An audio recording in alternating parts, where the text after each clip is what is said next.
battle is today's Junior Red Sox, the under-11A White Butte Bronco Wranglers. Your umpires today are Ron Shuchuk behind the plate, Kevin Manzik and Zeke Fair on the bases. Ladies and gentlemen, we now ask that you please rise if you're able, remove your headwear, and join Kelly Bruce.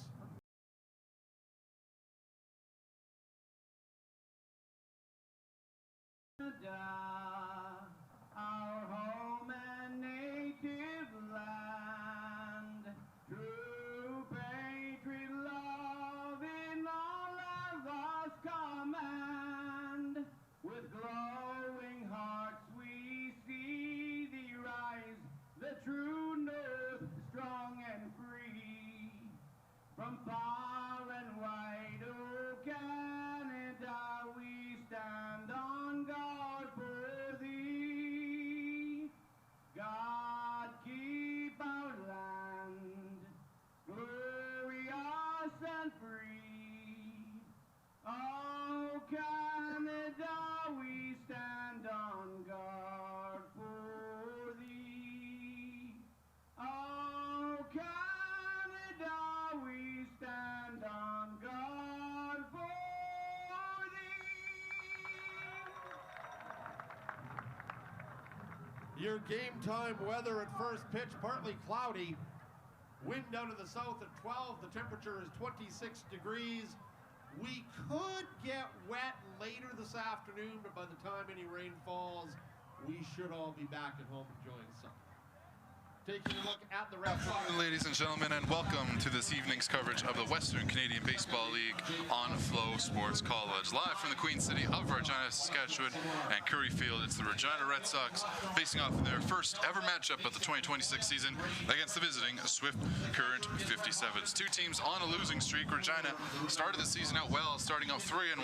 They've lost their last 4 games, now currently sitting at a record of 3 wins and 5 losses. As for Swift Current, only 10 wins in the previous campaign, coming out this year with a 2-4 record on the game with a 1-loss record. Their last game was against Weyburn in a loss. However, they did upset Swift Current just a couple of nights ago. So what are the Red Sox going to have to do here today to break this win streak that they found themselves in? Yeah, the Red Sox tonight, they're going to have to really focus on their defense. They've had some troubles with errors and making sure that they're clean on defense. So making sure that they are making the easy plays, making the plays that they need to make, and not pushing themselves too hard. Sometimes when you get into a losing streak, you start to press. So we just got to make sure that the Red Sox are not doing that if they want to break this 4-game losing streak they're on. Let's get this game started. Play ball. So let's get the starting lineup for you here from Regina. For the Swift Current 57s, leading off will be the left fielder Adam Rowland. Followed by that will be the center fielder Lucas Geisler.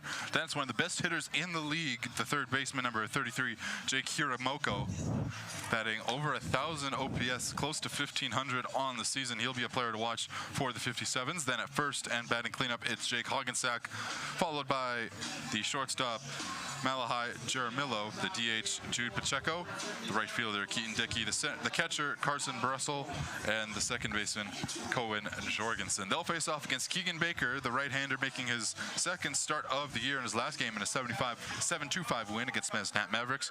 He went 6 innings across 4 hits. He allowed 2 runs, only one of them earned, striking out 6, walking only 1 in 100 pitches on the afternoon. First pitch is sent foul by Adam Rowland. First pitch, 2:02 local time here in Regina. Yeah, and the key for Baker today is to fill up the strike zone, not allow many walks. It's something that the Red Sox pitching staff has struggled with at times, is walking too many and allowing them to come around to score. So making sure that they don't walk too many guys and filling up the strike zone and trusting their defense behind them to make the plays.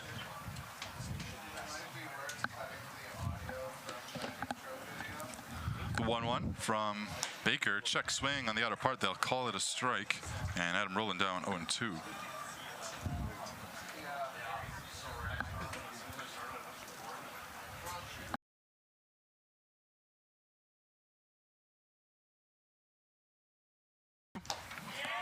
swung on and missed. They'll call it a foul tip, and the first strikeout of the evening for Baker, who had an impressive 6 on his first start of the year. Struck out 38 in his college season at the University of Southwestern Oklahoma State, so picking up right where he left off for a solid start for the Regina righty. Yeah, and Baker, like you said, he's got a lot of swing and miss stuff, but he does it inside the zone too, and it really speaks to how good a lot of his stuff is. He's able to get it for strikes over the plate and outside. He can get them to chase. And that'll make way for the first lefty in this Swift Current order, Lucas Geisler, the center fielder.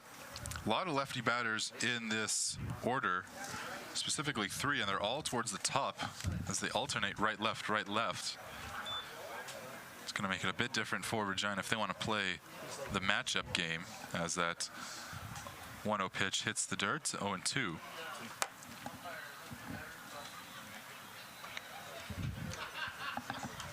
And that one will hit Geisler on the inner part, so Baker unable to throw a strike on the at-bat.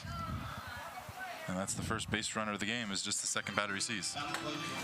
Yeah, and it's times like this early in the game when you have a 1-0 and you hit a batter or something like that. Times like this where you really get to test what your starter's got for the day early in the matchup. Can he work around this 1-0 hit by pitch and get out of the inning, or is he going to start to spiral? I think Kagan's got the stuff to get him out. Well, it'll be a tough out here with Jake Hiramoto, as the first pitch is outside, gets away from the catcher Hodgins, and it'll be an advancement for Geisler. On the ball in the dirt. So now runner in scoring.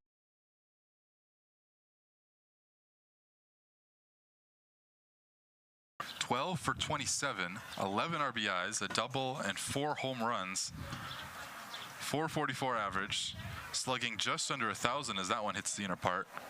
And OPS close to 1,500. He's also stolen a base. Does strike out a decent amount, 7 strikeouts to only 2 walks, but he is making contact and making the opposing pitcher pay. Yeah, when you have a slugging percentage of .926. As this one's hit over the shortstop Samard, getting the wave will be Geisler. He will come in to score easily. So it's another RBI. Count it for number 12 for Hiramoto as his incredible start to the season continues. As I was saying, when you Jake Hiramoto drives in the first one of the afternoon and will bring up the first base. pardon me, when you are slugging .926 coming into today's matchup, it's okay if you take a little less walks and have a little bit of swing and miss, because you're making up for it with batting people in and getting on base a ton at a 444 average. So Hiramoto, a 1-out RBI base hit as they'll check over at first on the third baseman. Only 1 stolen base on the year. Has been caught once, so he's run a little bit in his many plate appearances. Swing and a miss here by Jake Rogensack, the cleanup hitter and first baseman. Rogensack, the lefty batter, batting .227, OPS and .579 across his first 6 games. Only batting 5 for 22, but 2 RBIs, 2 extra base hits, as he fouls that one back quickly behind 0-2.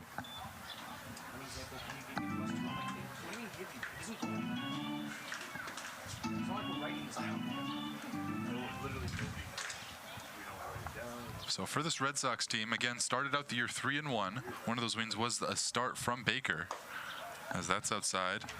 Rogensack lays off. So yeah, turning the ball to him, trying to get some kind of momentum going here early on. Yeah, and he's a pitcher that can take you deep into a game. So in situations where you've been giving up a few runs, he's a guy that can come in and really put some steadiness into this pitching staff and the rotation and stuff. He's pitched really well in his first. He threw 100 pitches and he went 6 innings. He was very strong, and he only gave up 2 runs in that outing. So, and only 1 was earned. So he's been pitching very well to start the season. And if you're the Red Sox, you kind of need another performance like that today. The 2-2. Hit straight to third. Now they have a play over at first to double him up, and they do. A liner to Baya, heads-up play by the third baseman at the hot corner, turns it to Toger, and it's a 5-3 line-out double play to end the inning. So an RBI base hit from Hiramoto, who gets picked off at first, and it'll be a 1-0 ball game for Swift Current Regina. Coming about here on the other side of this break on Flow Sports College. Regina.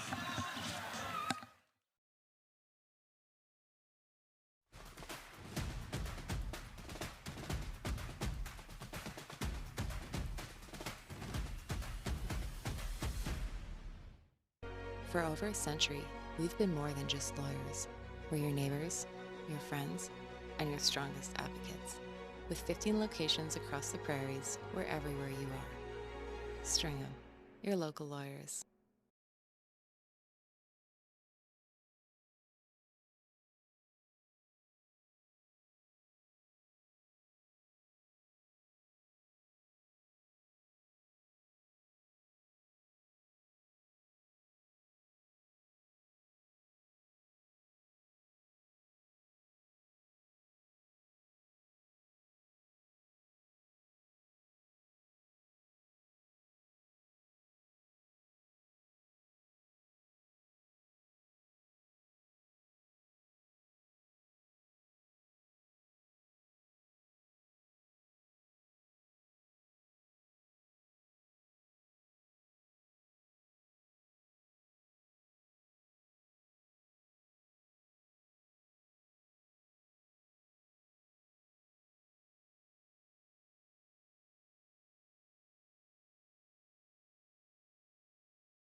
Starting defense for the Swift Current 57s is the first baseman, Jake Rogensack. At second, Cohen Jorgensen. The third baseman, Jake Hiramoto. And the shortstop is Malachi Jaramillo. In the outfield, from left to right, Adam Brolin, Lucas Geisler, and Keaton Dickey. The catcher is Carson Diesel. It was a Jake Hiramoto RBI base hit that'll open the scoring for the visiting Swift Current 57s as they look to get win number 3 on the year and hop the Red Sox in the Eastern Division standings for 4th place.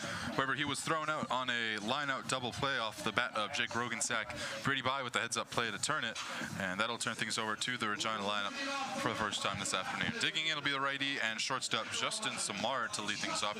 Usually batting as a 2-hitter, but he's been off to somewhat of an impressive start to the year, so they'll move him up in order. Fielding in up against Kyrell Adair, the righty, making his 3rd appearance of the season. He's gone 3 2/3 of an inning, 0-2 record already on the year. He's allowed 8 runs, all earned on 8 base hits as the first pitch is called for a ball in the inner part.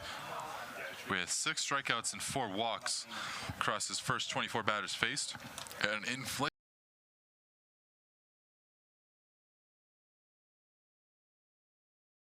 as that'll be a curveball on the upper part for a strike. Smart will lead things off, followed by the center fielder Mason Tafoya. Then it's the first baseman Will Togier and the best hitter on the team, Brady By, batting cleanup once again. Righty on righty. There's another really good curveball. That'll be in for strike 2. Then it's the DH Time Martinez, the left fielder Chance Skalchuk. Then some of the younger guys, Rain Kirklewitz and Rhett Hodgins, will play right and catcher, the 2 lefties batting back-to-back. Then it's the second baseman, Jake Fowler. And Samard hits that one hard and foul towards the Red Sox dugout. It'll remain 1-2. Yeah, and Justin Smart early in the season had a very impressive hitting streak going, which was broken Friday night against Weyburn when he had an 0 for 4, but he has recorded a hit in each of his games except for that one. Smart lifts one into right. Dickey is under it, makes a few steps to his right and makes the play for out number 1.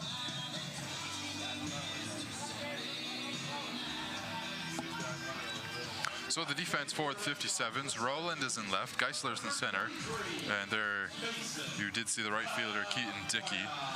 Then it's Hiramoto at 3rd, Jaramillo at short, Jorgensen at 2nd, Rogensack at 1st, and behind the plate is Carson Brussel.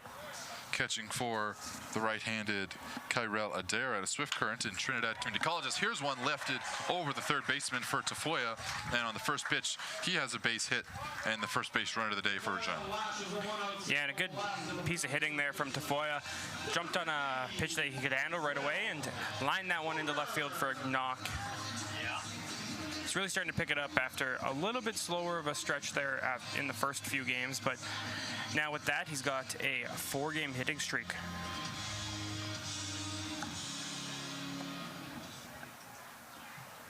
Tafoya now batting .241. He currently sits on first. A bit of a steal threat as well. 5 on the year on 6 attempts. That first pitch in the dirt to Will Toger. Toger batting .303, 717 OPS. 10 base hits, 6 RBIs, and 1 home run. Does have a lot of swing and miss in his game. 9-1 strikeout to walk ratio. As here goes the runner. Tafoya sliding into second. The throw offline. So it's another nabbed bag for the Red Sox center fielder. Count it for number 6 on the year. Yeah, and Tafoya that really read him well and got a good jump and really had no chance with that jump and that speed on the base pass. It's really hard to get him for the guy behind the plate. So the 2-hitter gets to second, this time by stolen base, almost mimicking how Swift Current got their runner around. As Toger hits this one foul off his foot. So that'll make the count 2-1. So Adair, off to a rough start this season. This kind of carries over from his collegiate season at Trinidad Community College, where in 14 appearances he went 1-4 over 35 innings of work, 31 strikeouts to 37 walks, and about 53 hits for a 14.66 ERA coming out of the pen. Yeah, and you know, for Adair, he knows the numbers, but he also knows that he believes that he's definitely a better pitcher than that, and I'm sure he's just trying to figure a few things out. Once he does, I'm sure he'll have the ability to really start dicing up some lineups. Fastball in the dirt is inside ball 3. So Swift Current here, a 1-0 lead. Righty v righty with Toger against Adair. Long look in. Adair sets, here's the pitch. And that's away for ball 4. Good at bat there by Toger, waiting for one that he thought he could handle. Just fouled it off, not quite the perfect pitch for him, but then he was able to work a walk on just 5 pitches and bring up the hottest hitter in this Red Sox lineup. It'll be Brady By, batting a team best 400 and a 1200 OPS. 14 for 35 to start the season with 15 RBIs, 4 home runs, and 4 stolen bases. This one hit past the third base by the shortstop, Jamarillo. Rounding third, it's Tafoya. He'll come in to score. Play will be to third, and it gets by off the third base coach. Nearly could have been another run as Toger slid into third. And it'll be a 1-1 ball game here. But Swift Current very fortunate they didn't give up another on the missed throw from the center fielder. Yeah, and it looked like the throw might beat him, and I think it still might have, but just not on line enough and sneaks by. But like you said, Swift Current kind of got a break that caught the third base coach kind of in the chest or shoulder area, it looked like.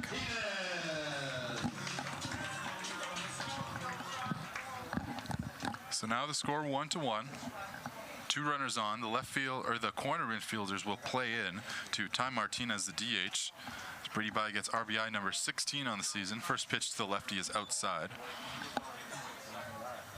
Tafoya was rounding third all the way, and Toger was coming in quickly. Third baseman Himaroto couldn't field it in time. As Martinez skies it, still in the infield to the left side. Himaroto and Jamarillo there, and Himaroto makes the catch for out number 2. Yeah, and just going back to By really quick, he loves playing here at Curry Field. He's at 16 RBIs of the season, as you said. Well, 13 of them have come here in Regina. He had 3 RBI game in Medicine Hat on Thursday, May 28th. But other than that, he's been nothing but just crushing the baseball here at home, and on the road he's a little bit not getting quite as many RBIs, but of course RBIs also have to do with who's on in front of you. So here comes Chance Diskalchuk. Has yet to get a base hit this season, 0 for 12. Has scored twice and walked the same amount of times. Finds himself in a big spot here, 2 out, 2 on. For the freshman out of Miles Community College. Here's the first pitch. And breaking ball, not taking, is the freshman, or chasing, excuse me, is the freshman, so it's 0-1.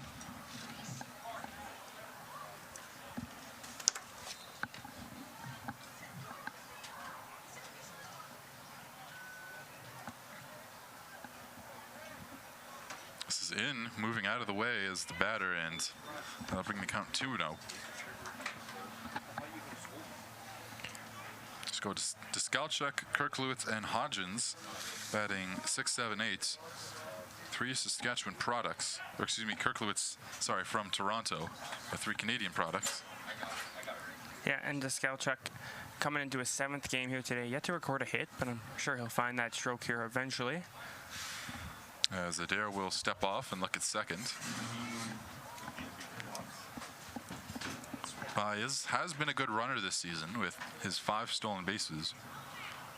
So surely anything to the outfield he's running on.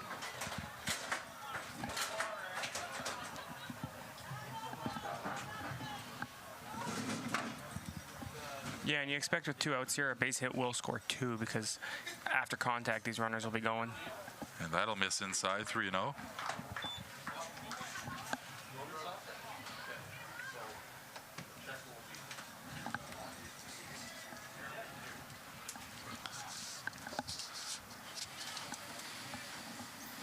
This is the 6th batter of the inning. Infield playing for the Skalchuk to push. Long wait here by Adair. Oh my God. Here's the pitch. And that's called for a strike on the inner part.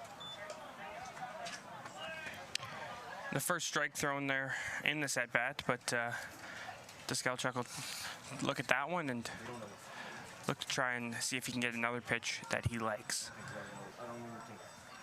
Here's Adair working quickly now. Skalchuk swinging a miss. Fastball high and in. Also, our monitor up here somewhere.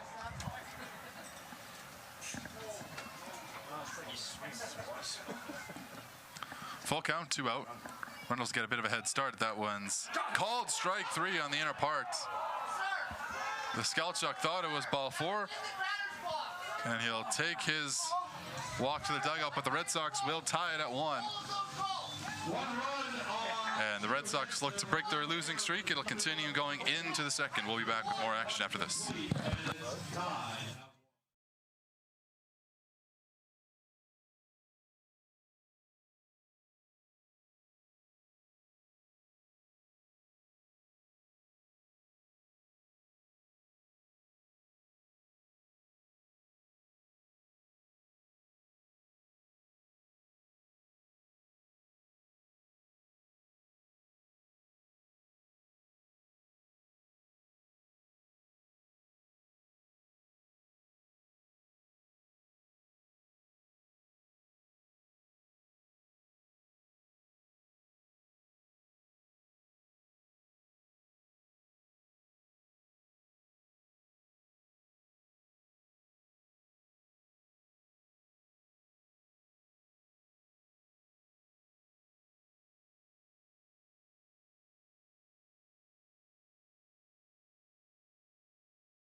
Jude will be coming up to bat second in this inning. If he fails to reach base, beer will be 2 for $12 for 5 minutes. So a 1-1 ball game as we get ready for inning number 2. Both teams getting 1 runner around from second. The Red Sox did leave 2 runners in scoring position to end the inning. So it'll be 1 run on 2 hits, no errors, and 2 left on. 1 on second, 1 on third. Jamarillo sees the first pitch. He hits it into right. Kirklewitz coming in a couple steps, makes the catch, and 1 pitch, 1 out here in the second for the 57s. Now at the plate, the designated hitter, Jude. Yeah, and Baker working quite quickly here. He's being very efficient with his pitch count so far. He's only thrown 16 pitches through 1 1/3 now. We'll see how he attacks Jude Pacheco, the lefty DH. Batting 182 in 5 games on the season. He looks at a first pitch for a strike, 4 RBIs, 3 walks to 1 strikeout, and 2 stolen bases. So a scrappy hitter to say the least. Yeah, he's a guy who's shown some patience so far this season, and even when he does get down 0-2, as he is here, he's willing to take his balls and foul pitches off that are close. So he'll look to continue that trend. As Pacheco looks at that one in the dirt. 1-2 the count. Beer, beer.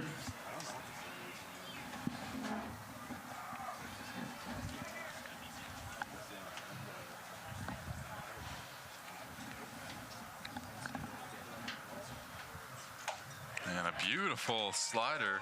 Starts out, comes in, swing and a miss there for the second strikeout of the evening, or the afternoon rather, for Keegan Baker. Yeah, and we mentioned that Keegan Baker has the ability to miss bats inside and outside the zone. He does a very good job at getting chase and putting his stuff in the zone, but finding a way to have the batter swing over or underneath it, depending on what it is. He's got a good pitch mix. There's a swing and miss. First pitch by Keaton Dickey, the right fielder. Dickey so far batting .250, 721 OPS, 2 decent starts, 3 for 12 in 5 games, 1 RBI, walked 4 times. There's a beautiful slider that hits the outer park for strike 2. There's 3 outs on the scoreboard.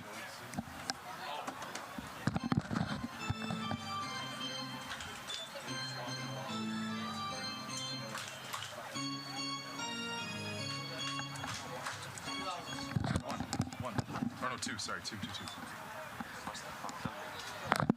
That says there's nothing in the.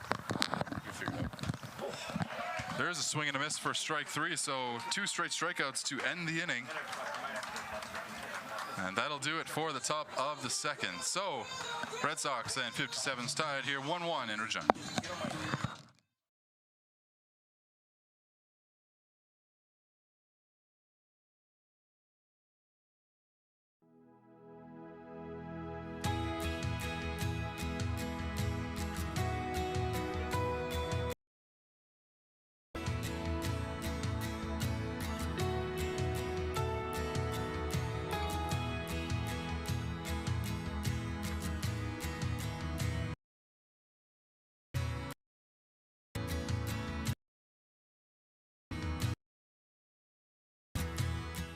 Hey baseball fans, make sure to stay up to date with your favorite teams across the league by subscribing to the WCBL YouTube channel right now. We have tons of free coverage for you over there, including daily highlights, full archived game broadcasts, daily game day previews, plus the WCBL report with myself and Joe McFarland every Wednesday. It's all in one spot, the WCBL YouTube channel. Subscribe today.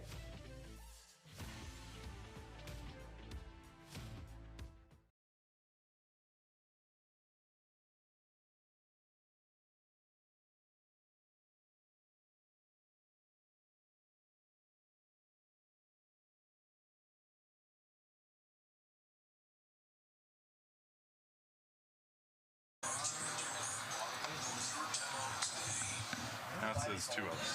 I don't know what's up with this here.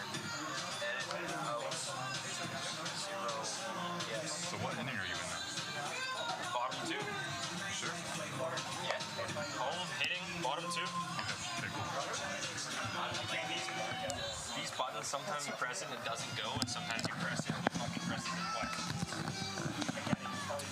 So here come the Red Sox. Chance to Skalchuk, the left fielder, will dig in to lead off the second inning. Facing off against Kyrell Adair, who faced first 5 batters of the Red Sox order, gave up 1 run on 2 hits. And now the bottom of this order will look to get the lead for Regina. First pitch is in for a strike. Kirklowitz batting 174 across 7 games, 423. And RBI and 8 strikeouts. That is tied for 3rd most on the team. Kirklowitz fouls that one back. And here quickly he's down 0-2. And Kirklowitz here is a player who, he's a young guy. He's looking to really start getting the wheels turning on his WCBL career. Freshman, he's, like you said, he's out of Toronto. 6, 7, 8 hitters are all Canadian. Here's over the shortstop and into left. Kirklowitz has himself a hit to lead off the inning. So Kirklowitz hit number 5 on the year, or Selchuk, excuse me. Kirklowitz batting up now. No, that was Kirklowitz. This is Red Hodgins batting.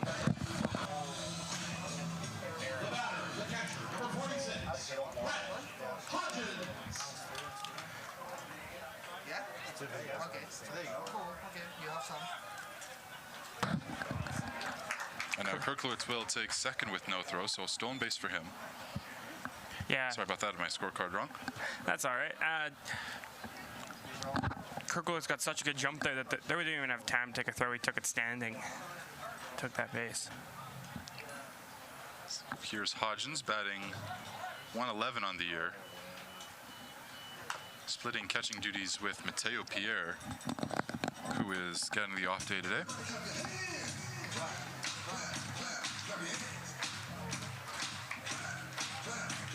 Hodgins 1 for 9 on the season with a walk. Yeah, and you mentioned that he's splitting catching duty, so he's not getting full-time playing time, and he's only got 10 plate appearances and 9 at-bats, so I'm sure as those at-bats start to fill up, he'll fill them up with some more hits. And yeah, this is the second season on the Red Sox for Hodgins. Played behind Brady Bye last year. Brady he Bye made his position change. Yeah, Brady Bye, the full-time third baseman now. Now Hodgins is going to take time here. While Adair looks in, trying to communicate with this catcher, Brussel.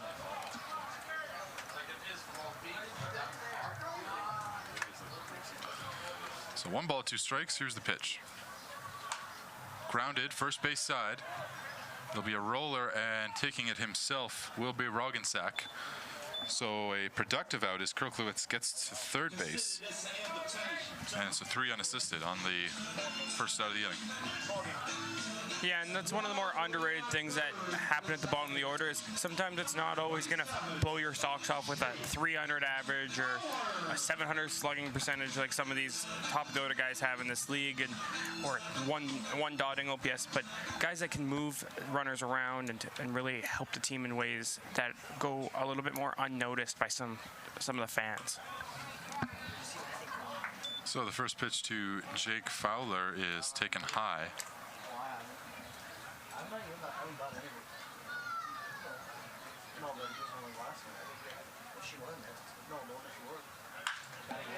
Here's one hit to center. Kirklowitz going to tag. Catch made in center. Runner coming home. The throw is in. It's cut off. And the Red Sox will take the lead. A sac fly RBI by Jake Fowler brings Kirklowitz all the way from third. Yeah, that's what I was just talking about.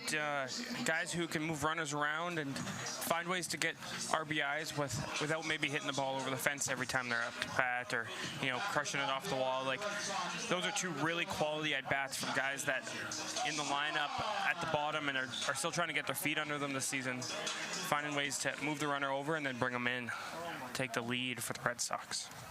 So the first at bat for Fowler is an RBI on near the first pitch. So now top of the order, it's Justin Samard with 2 out and none on, but with a 1-run lead. Samard hits this one, third base side, a split third and short. And a 2-out base hit for Justin Samard to keep the inning going as Regina look to extend their 1-run lead. That'll be another base hit for Samard, hit number 13 on the season for the second on the team.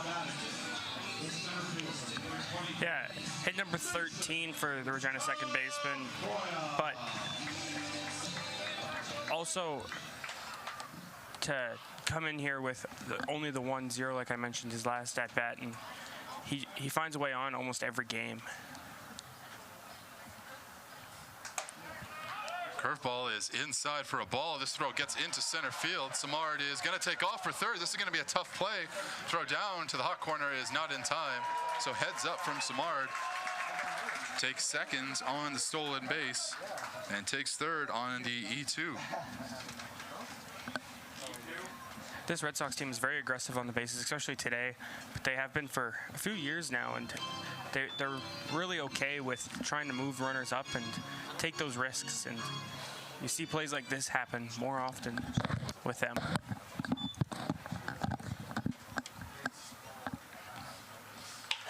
This one pulled third base side and foul to make it 1-1. That pitch was a ball, curveball on the inner part, or in the inside to Foya, who had a base hit, a stolen base, and a run his last time up. 1-1. That's high and in. So the past two games have been pretty interesting for these two teams. Regina, as you mentioned, losing 4 in a row, including to Saskatoon, Weyburn, and Swift Current, or excuse me, to Saskatoon. It's in for strike 2 to put the Deuces wild and a runner at third. As for Swift Current, they actually beat Saskatoon a couple of nights ago to get only their second win of the season before getting blown out by Weyburn. Foya hits it on the ground to third. Moroto will throw over, drags the runner, or drags the first baseman off the bag. He gets down to beat Tafoya by maybe half a step. The Red Sox take the lead off a sac fly RBI by Jake Fowler, and it is 2-1 Regina. For Regina in their half.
Congratulations to our winners. You've won a $50 gift card. This is also a reminder to all the fans to bring your player card. And we'll come into this third inning with a 2-1 lead as Swift Current will send batters 8-9 and then back to the top of the order with Adam Rowland for this third inning against Keegan Baker, who has had a pretty good start to this evening. 3 strikeouts and has only allowed the 1 run. Yeah, Baker's worked really well and really efficiently through the beginning of this game, and finishing off the last inning 1-2-3. He's going to look to come out and do that again. First pitch to strike into the catcher Carson Brussel. How do I get up on the wall for the birthday? Brussel batting 200 across his first 3 games. There's a swing and a miss, bringing count 0-2. 2 for his first 10, scored 1 and struck out 3 times. And Doodle Time Creations for a chance to be featured on the video board. 0-2. Swung on and missed. So 3 straight Ks for Keegan Baker, all of them swinging, as there's 1 down very quickly. Yeah, and for Baker now, he came into tonight, like you mentioned, with 6 strikeouts from his last outing. That 4th strikeout already through 2 1/3 will jump him onto the K's leaderboard in the WCBL, tied for that final spot with a few guys. First pitch, a strike here to Jorgensen.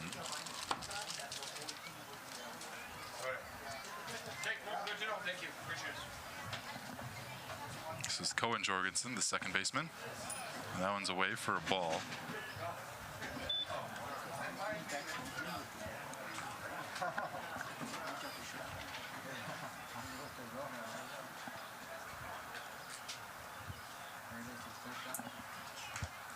Jorgensen fouls that one back on a inside fastball. Cohen has yet to get a base hit this season. He is 0 for his first 9. Has walked twice, excuse me, and struck out 3 times.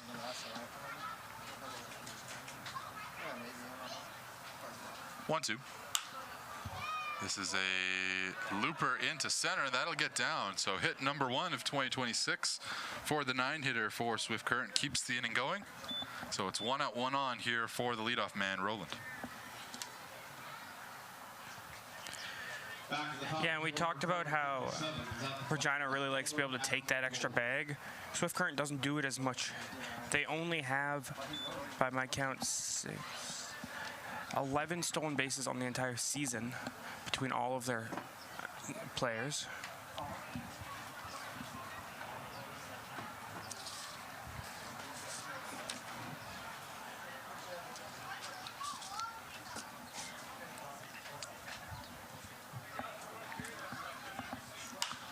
Here's one hit to right. Kirklowitz there, runner playing halfway. Throw down to first, that's a close one.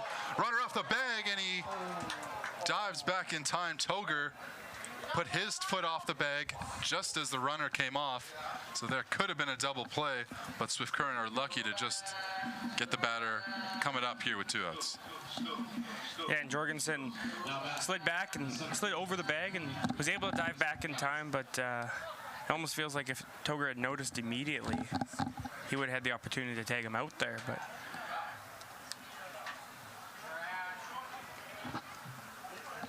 so now it'll be Lucas Geisler, who got hit by a pitch, advanced on a wild pitch, and will come around to score in that first inning.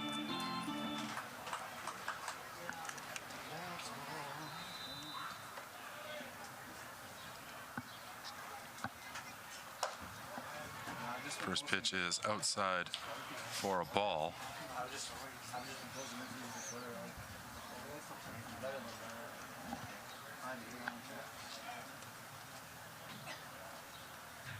Geisler went 3 for 4 in the win against Swift Current. Here's a ball hit into center. Diving play. It's going to be off the glove of Tafoya.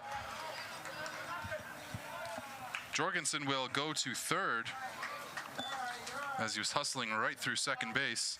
So Lucas Geisler, they'll call it a base hit. No F8, or E8, excuse me, as Geisler gets first base, and that's runners on the corners here with 2 outs. yeah, an excellent effort there from Mason Tafoya out there instead of diving towards the ball, just bouncing off his glove. But if you're going to dive, you got to know to knock it down, and he did a good job to make sure at least he got in front of it and made sure it didn't go by him, because the runners are running for a long time if you let that go by you in center field here at Curry Park. First pitch is for a foul ball by Hiramoto. Hiramoto went 1 for 3, 2 runs, an RBI, and a walk on that win a couple of nights ago for Swift Current.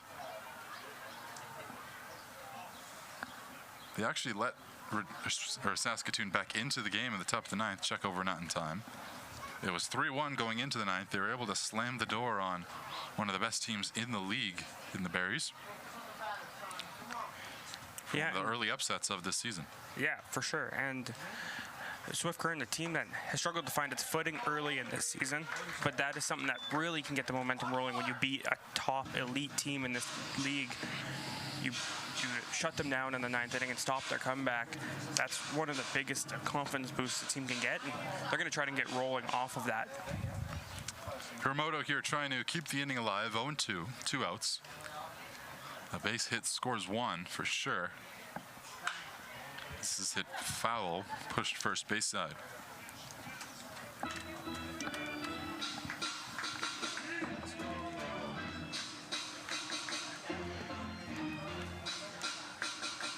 Hiramoto 5th in the league in hits right now.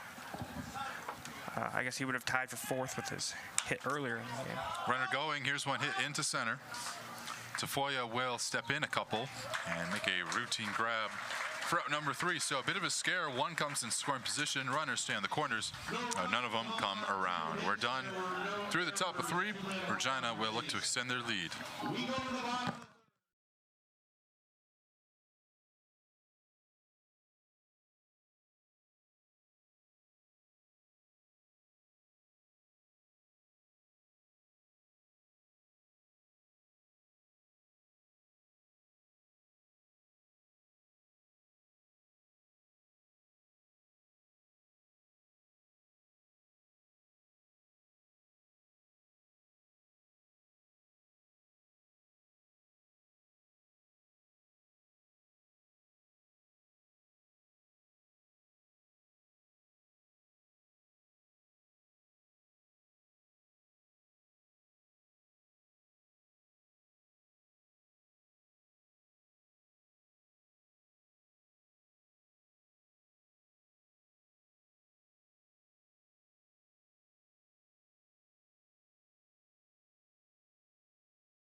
coming back here to Curry Field, 2-1 is our score between the Regina Red Sox and 57s.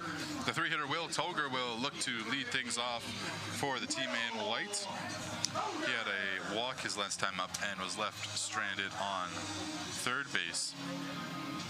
And in the Red Sox last game against the Weyburn Beavers, he went 1 for 3, 2 RBIs and a walk.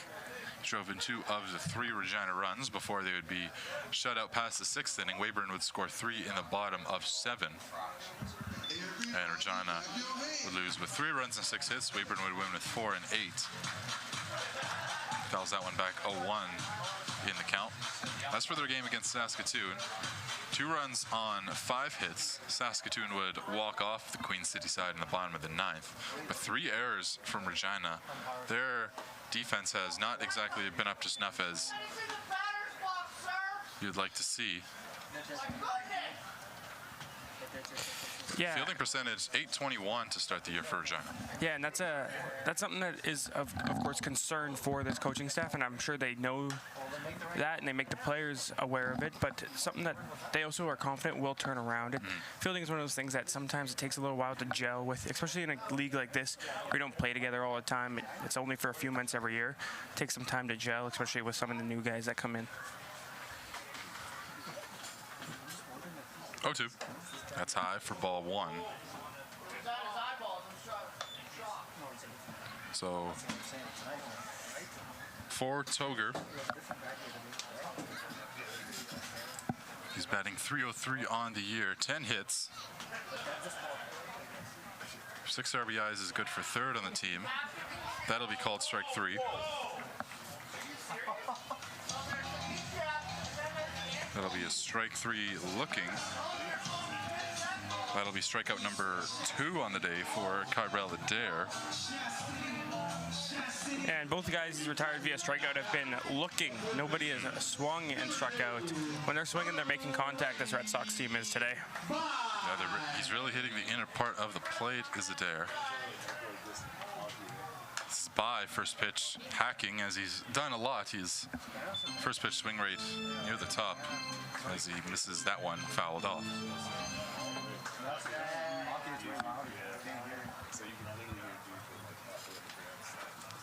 Kyrell Adair, his single game strikeout high is 4, which was against the Mavericks. He's already matched his first appearance against the Miller Express with 2 strikeouts, with 1 more inning played. The 1-1 to By. That's off the glove of Brussel for a ball. 2-1.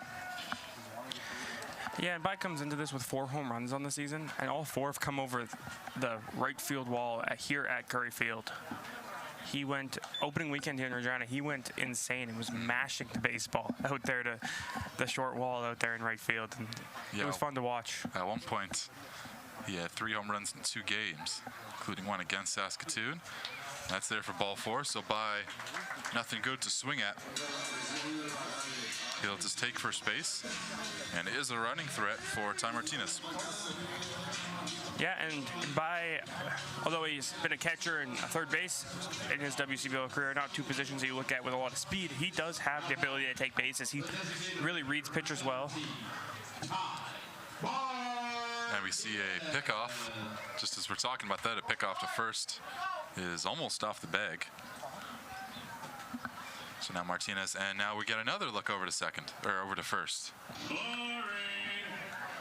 Yeah, and By a guy who's really relaxed on the base pass. He's very confident in himself and his ability to get to that bag when he takes it.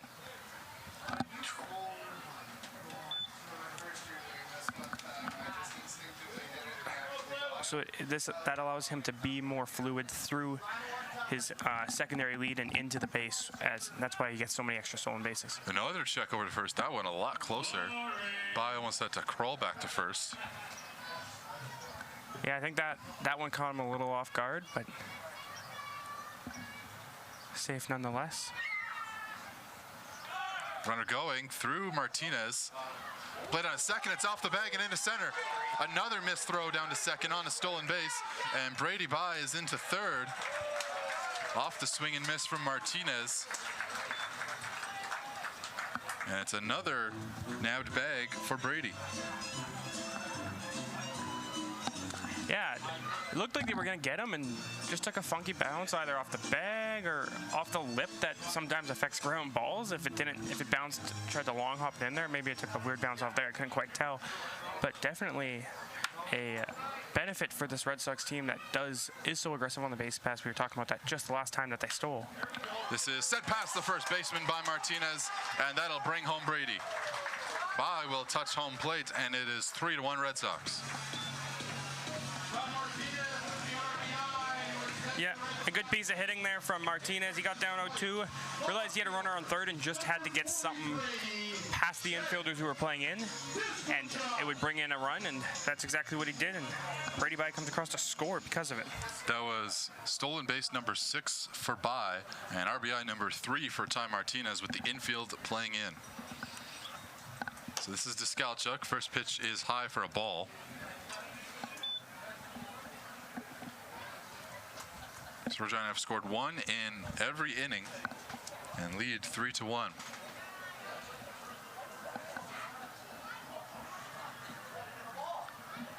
Deskalchuk hits this one third base side, but it'll take a turn foul.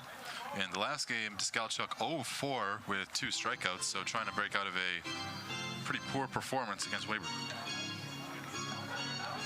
Yeah, and every hitter's going to come across those ones where they struggle a little bit more in a game, and sometimes you just don't see it out of the pitcher's hands right. If it's all about how you bounce back in the next game. And Regina certainly have bounced back. They were leading 3-1 in the 6th inning for giving up the 3 winning runs in the 7th. But they're off to a really good start here at home, and that one's in for ball 3. Yeah, and coming into the season, I think everybody would agree around this Red Sox organization that they're a team that expects to at least contend, if not win, this title. And that's something that...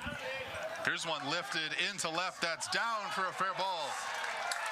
Martinez will round second and come into third. It's a 1-out double to put 2 in scoring position for Chance Deskalchuk. As I was saying, it's about, with this Red Sox team, a championship contender. When they do go through these skids in a season, because they're going to happen, it's all about how do they rebound and how do they get out of these little skids that you get into in a season. Because baseball's a weird sport. You're going to get into them even if you're a good team. But it's how do you bounce back? How do you correct course and get back to the path that is a contending team? And something like this, where they've put up runs in each of the 3 innings that they've done so far, is what you want. A lot of baseball left to be played, both in the season and in this game. That was the first extra base hit for Chance Deskalchuk of the season, as well as his first hit of the year, and a big one at that. Chance for Regina to put some runs on the board. The pitching coach for the 57s, Devin Sawyer, is out to talk to his young starter. Just calm him down after a rough couple of batters. Started out the inning with a strikeout of Will Toger. Brady Bye walked, stole the base, came around to score off a Martinez RBI single, who is now at third base after that Deskalchuk double. Now it's Rain Kareklowitz with the infield, or at least their left side of the infield in. They're playing him to push a little bit on or playing him to pull. Second and first is back. This is hit right to second. Only plays to first, so they'll sacrifice the run to get the out. So an RBI as Martinez will come home. Yeah, I think that's one where the 57s decided that if he's going to pull it, he's got enough power that he's going to hit it hard on the ground, and it might get by the right side of the infield, but on the left side, he might be able to roll him over a little bit better. So they were able to put their left side in and try to stop the run on that side, but they conceded the run on the right side because it is still early in this game, as you mentioned just a few minutes ago. First pitch for Hodgins is fouled. So for Kareklowitz, that is RBI number 2 on the year. There's still a runner at third. Deskalchuk was able to scamper to third, an extra 90 feet. So now it's Rhett Hodgins. It's this one over to second. Nearly kicked, but the throw over is in time from Jorgensen to end the inning. And Jorgensen now, he might have caught that one pretty high. He is slow to get up on the infield. So he'll require some medical attention after the inning-ending 4-3 putout. So as he will get attended to here. 2 runs on 2 hits. There was 1 error, 1 man left on base.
This afternoon's game.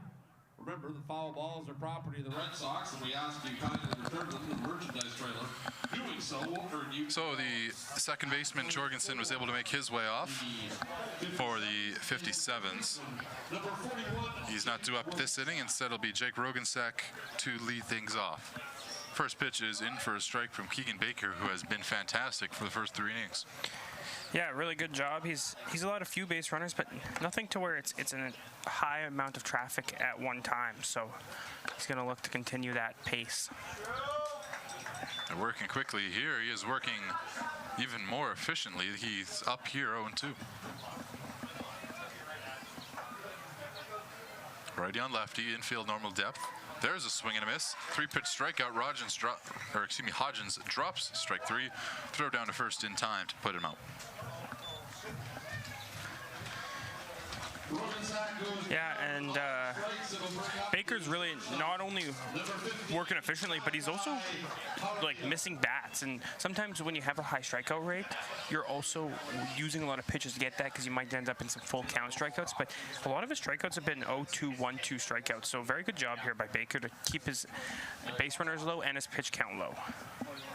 So for the second time today, it's Malachi Gemarillo. Check swing. He did not go around, and they'll say that one was up from the zone.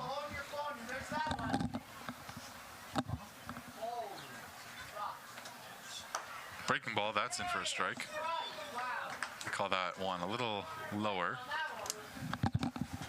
Strike to 1-1. Jaramillo, .695 OPS across his first 5 games. An RBI across his first 3 hits, 4 walks, and 3 strikeouts.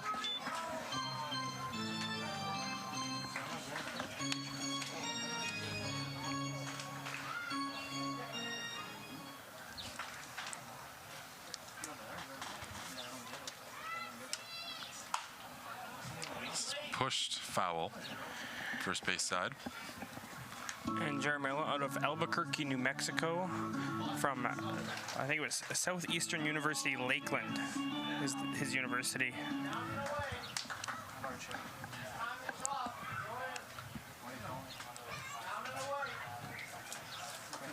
Slider misses him. So 2 straight Ks for Baker here in the 4th. Now with 5 Ks on the day for Baker, he is really making the pitches out of his hand look deceiving to these 57s hitters, and they're not picking it up the best right now. And it's hard to get out of that when you're kind of in between the fastball and the slider. The best way to do that is almost just to run the pitch count up as best you can. First pitch foul back. That's a good way to do it. As Jude Pacheco, who, guess what, struck out his last time up. He was strikeout number 2 of the day. We'll dig in, righty v lefty. That's on the outer part for a called strike. Yeah, Pacheco was the first of 3 straight Ks last time he came up. 2 to end the 2nd and 1 to start the 3rd. This is lifted over the head of the shortstop Samard and down for a base hit in left center. 2 strikes, 2 out, and there'll be a man on.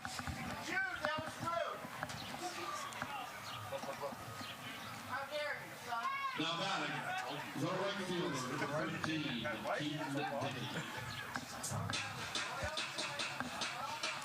Now it's Keaton Dickey, the right fielder. I'll dig in right-handed with a runner on first.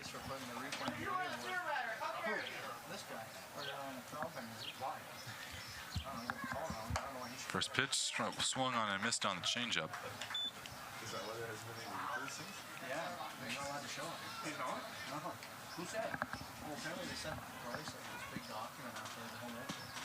You can't show or whatever. Dickey went 0 for 3 with a walk and a strikeout in the game against Saskatoon. Check over, it hits the umpire and stays in play. That really could have been bad for the Red Sox. The first base umpire blocks it. That's one of the issues that Red Sox pitching has really been having, especially their righties. Picking off to first base, they've missed them a lot this year, and that one they got lucky. First base umpire kind of got in the way and kept it close enough where the runner could not advance. This one is on target, but not in time. And in the game against Weyburn, Keaton Dickey 0 for 3 with 2 strikeouts.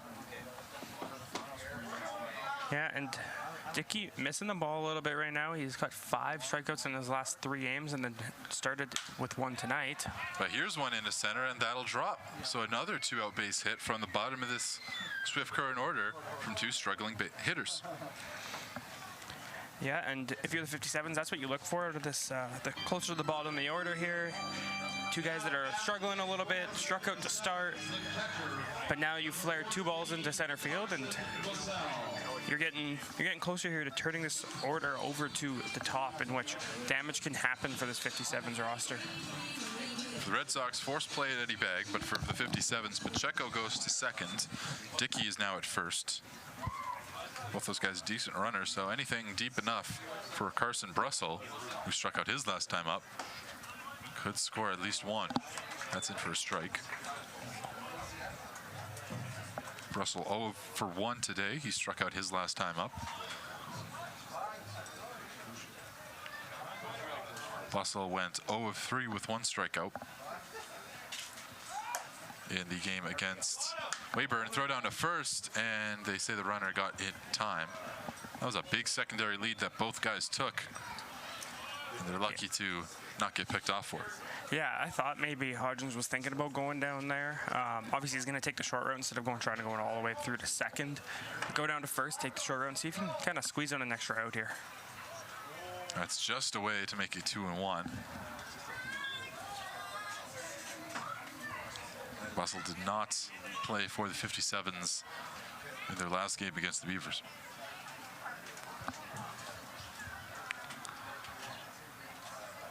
Two-1. Swung on and missed way outside. Russell got fooled on that one. Yeah, and that's one of those great pitches that sometimes you don't see perfectly out of the hand, and you swing at it just trying to get a piece, and sometimes it's too late before you even realize there's no way. Deuce is wild. That one right down the pipe. Strike 3 called on a changeup that's high. So all 3 outs for strikeouts. 2 hits on the inning, but no one comes around. The Red Sox will keep their 4-1 lead going into the bottom of 4th.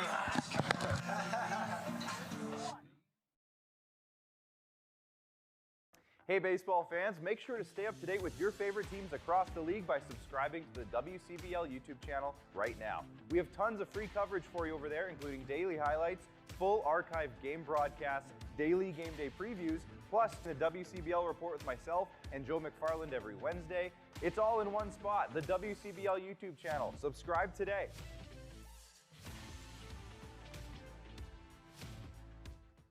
For over a century, we've been more than just lawyers. We're your neighbors, your friends, and your strongest advocates. With 15 locations across the prairies, we're everywhere you are. Stringham, your local lawyers.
Jake Fowler will lead things off from the 9-hole for the Red Sox, bottom of the 4th. Bit of a scarier top of the 4th. 2 men got on off a back-to-back 2-out singles, but 3 strikeouts out of Red Sox starter Keegan Baker has this Red Sox team in a very good spot as we make the turn into the midway point.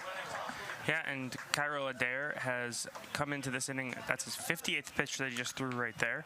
His high on the season is 63 and 2.1 innings, so he's already crossed the innings threshold. He's about to cross the pitches threshold, so watch for some starting to start happening maybe in that 57's bullpen over there. Here's one fouled back to make it 1-1. No one up and throwing just yet down that third base line.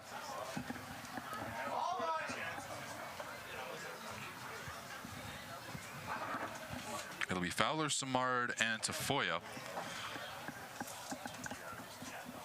As Fowler, an RBI fly out to center, brought home Kirklewitz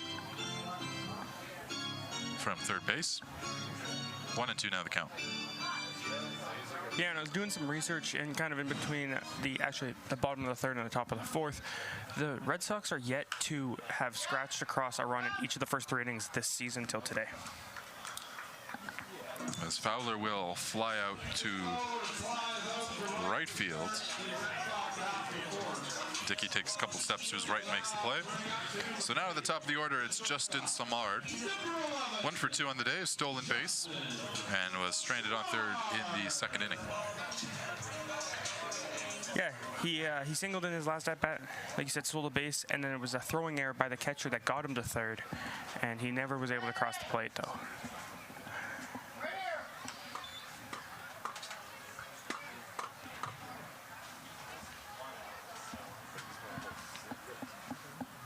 And this is off the back of Samard. You can see that one come out of the hand. A little bit weird of a dare. Right between the 1 and 1. And Samard earns first base the hard way. Yeah, took that one right in the center of the back there, so never feels great. But if you're smart, you'll take anything to get on base right now. So.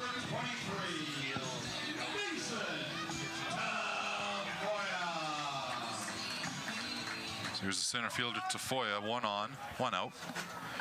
Grounded to third his last time up, but got a base hit and scored in the first inning. This is popped up in the infield. Rogensack, the first baseman, will call off the catcher and make the grab on the grass for out number 2.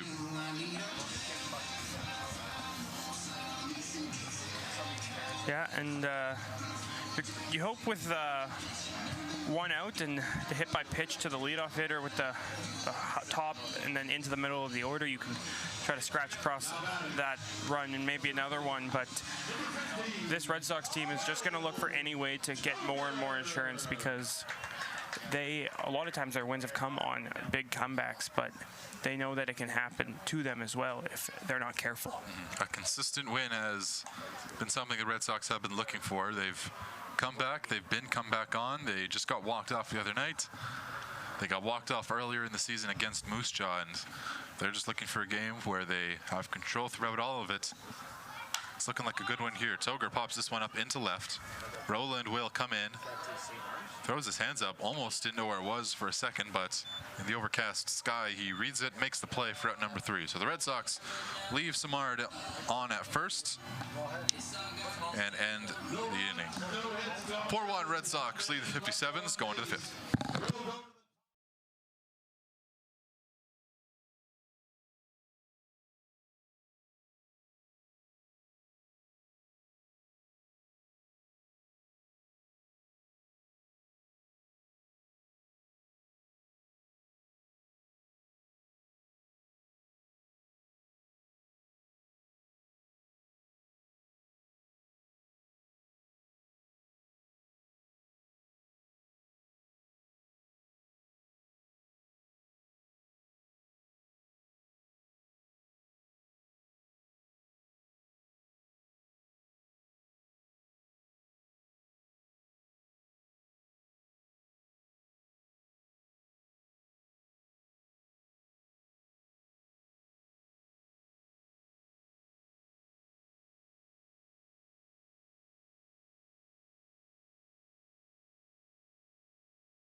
So the first scoreless inning for the Red Sox, game in the bottom of the 4th. We'll go into the top of the 5th. It'll be the 9-hitter Cohen Jorgensen. Got a base hit, a stolen base, and was stranded on third his last time up.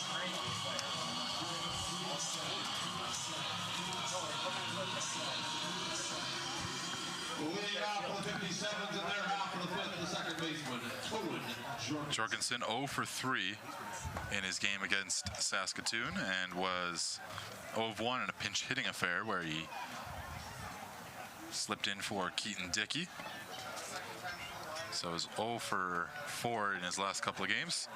That base hit was his first in past 2 contests. That pitch is down to make the count 1-1.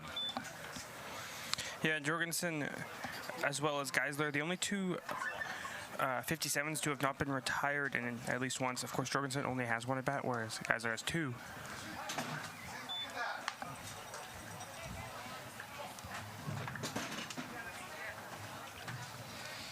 Quickly down 1 and 2. Righty on righty. And that's a way to even the count at 2.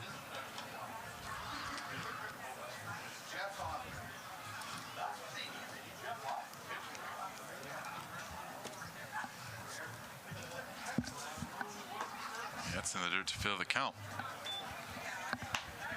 Baker has really done well these last few innings, especially after giving up a run to start the game to the 2-hitter Lucas Geisler. since then he has struck out nearly everyone. There is a slider that's in for strike 3 on the upper part of the zone. Another great pitch there from Baker to get another guy looking. It's his second strikeout looking and his 8th strikeout on the day. And the 4th out put out by strikes by Baker. Now back to the top, Adam Rowland 0 for 2. Strikeout and flew out to right. Swings at the first pitch. Please back away from the screen, please.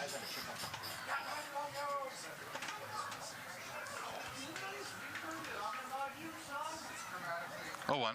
That's fouled back. Looking at the out-of-town scoreboards, the Saskatoon Bears currently lead Weyburn 13-4. Fort McMurray lead Okotoks 3-2. The Brooks Bombers and Edgersea City game has been postponed. Moose Jaw lead the Medicine Mavericks 5-2, and Sylvan Lake a big time against Lethbridge 10-0. Here's one hit between third and short, and that's through into left for a base hit. Adam Rowland pulls one for his first hit of the afternoon. You know, that West Division home games have had a ton of rainouts and postponements to start the year. You just scroll through the schedule on the league site there, and it's a lot of games that haven't been played yet. It is getting lots of rain out there in Alberta, especially in the northern communities that have teams like Brooks and Energy City. Yeah, not too many to speak of here in Saskatchewan just yet. Here's a throw over. That's nearly there. Toger applies the tag just a hair late. So Rowland will stay put, and we're yet to see a pitch to Lucas Geisler, who's 1 for 1 with a hit by pitch, a run, and a single back in the third. Runner going, check swing. They'll say he went around. The throw is going to take a bounce and go right to the second baseman. So counted a swinging strike and a stolen base for Rowland. But yeah, the rainouts across Alberta, you know, here in Saskatchewan, we're used to that at the start of the year. We haven't had that to this point. Yeah, and Medicine Hat, of course, being the only Alberta team in the East Division, has spent a lot of time in Saskatchewan. And this part of you has to wonder, have they enjoyed being able to be away from all that rain that Alberta has seen early part of this season? It's stolen base number 2 of the season for Rowland. Here's the throw down, not in time. So we'll see what the official ruling is, if it's a wild pitch or pass ball.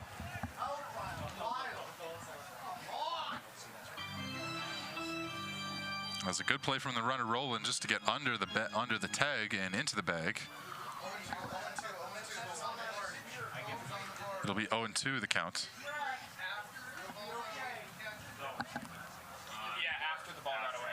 Swing and a miss there for strike 3. Hodgins applies the tag. So the last 5 outs have all been on strikes for the 57s, not consecutively, but now a runner on third with 2 outs.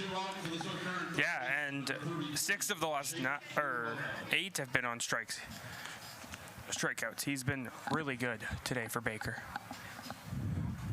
Rowland stays at third. This is Hiramoto. Has driven in the only run of the game for the 57s. That was back in the first. Flew out to center field in the third.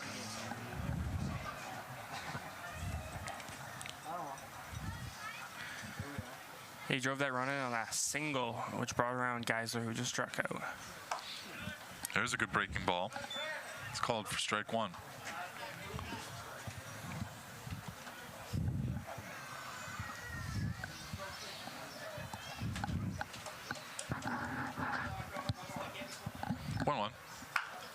Hit on the ground, up the middle. Samard spinning, throwing over to first. The pick from Toger is in time to save a run. Great play from the second baseman, playing it short for this evening. And that will end the top of the 5th. So the Red Sox keep their 3-run lead intact. They strand the runner at third and stay up 4-1 going to the bottom of 5. Your score remains the Red Sox 4 and the 57.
Welcome back to Curry Field. Jared Klein, Alec Wagner on Flow Sports College and their coverage of the WCBL. Brady By, the first pitch to lead off the bottom of the fifth is grounded straight to third. Rogansack will turn to the pitcher Adair and make the play on one pitch. 3-1 put up. It's a put out by for the first time today. With the Red Sox up 4-1. Kyrell Adair here out for another inning of work. Yeah, and we mentioned Adair was getting close to his season highs on innings pitches and pitches thrown last inning, and now, of course, coming up back out for another pitch. That's going to go right off of Martinez's leg. And that'll be a hit by pitch. So in 2 pitches, we've seen a ground out and a man reach. Martinez is on base for the second time today. Yeah, and last inning we saw something similar. We saw a first batter out, and then Justin Smart got hit, and the Red Sox couldn't really do anything with it. They're going to try and change that up this time. Deskalchuk on the first pitch skies this one high a mile, but it will go foul third base side. Oh, it didn't sound good on the way down. And the count will be 0-1. Martinez sitting at first.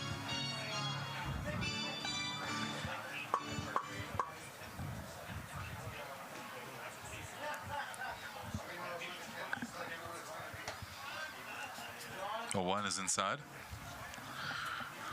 Deskalchuk got a doubles last time up and struck out. Now the 57's bullpen starting to get up. No one throwing just yet. That's in the dirt. Martinez will hustle into third. Now he's going to round it. The catcher has no idea where it is. Martinez is now into third base. So it's a 2-base wild pitch. And now there's a runner just 90 feet away. Yeah, and I think the catcher could never really see it, and he had no clue where it was. And you could see some of the fielders pointing to it, but just missing where it is. And that's in on Deskalchuk. Has to move his hips out of the way. 3-1 the count. And now the infield playing in. Deskalchuk pops it up, first base side. Rogansack coming over to the bullpen, or the dugout, excuse me. It's off the roof of the Red Sox dugout and into the stands. 2 really high foul balls hit by Deskalchuk, and then other than that, the 3 balls in this at bat. But good at bat here, waiting for pitches he thinks he can handle, and he's putting good swings on him. He's a little underneath him right now. See if he can get just a little bit more on plane. This is hit up the middle and through. This will bring in Martinez. Chance Deskalchuk has an RBI base hit to make it 5-1 Red Sox. Yeah, good piece of hitting there from Deskalchuk, waiting for his pitch that he believes he can handle. Hammered one on the ground up the middle and was getting past the diving shortstop who was playing in to try and stop the runner at third. That is RBI number 1 for Chance Deskalchuk. After getting his first extra base hit, he drives in his first run, and this will spark another meeting on the mound. Still no one player throwing in the 57's pen, so it'll be Adair to stay, at least for the moment. Yeah, and Adair's starting to run into a little bit of high ERA issue again, but I mean, of course, when you're a team struggling as the 57s have to start the season, you're not too worried about your own individual stats as much as you are just trying to get the ball rolling for the team. And of course, individual stats help a team win, but you're more worried about compiling the win column rather than the ERA column, I guess, if you're on the mound here. So just try to keep his team close is going to be key here for Adair. And with 1 out, double play ends the inning. Rain Kirklowitz drove in a run his last time up on a ground out to second.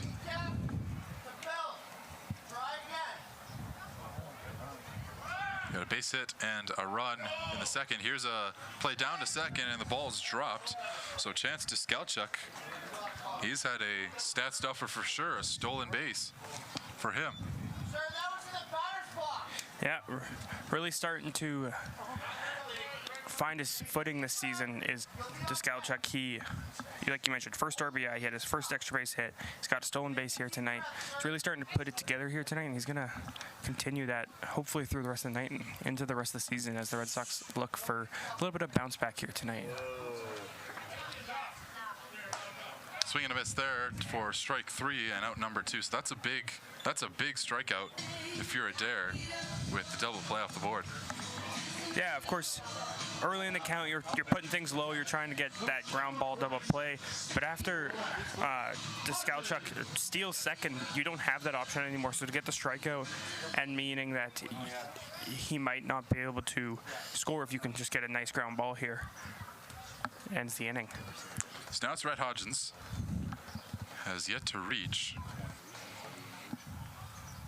Runner on second. This would be a good spot for him. Grounds at first base side, but it takes a hop foul first base of the first base bag, I should say. 0-1. And no one up in the Red Sox pen throwing just yet. You'd imagine that would be a decision to come as well.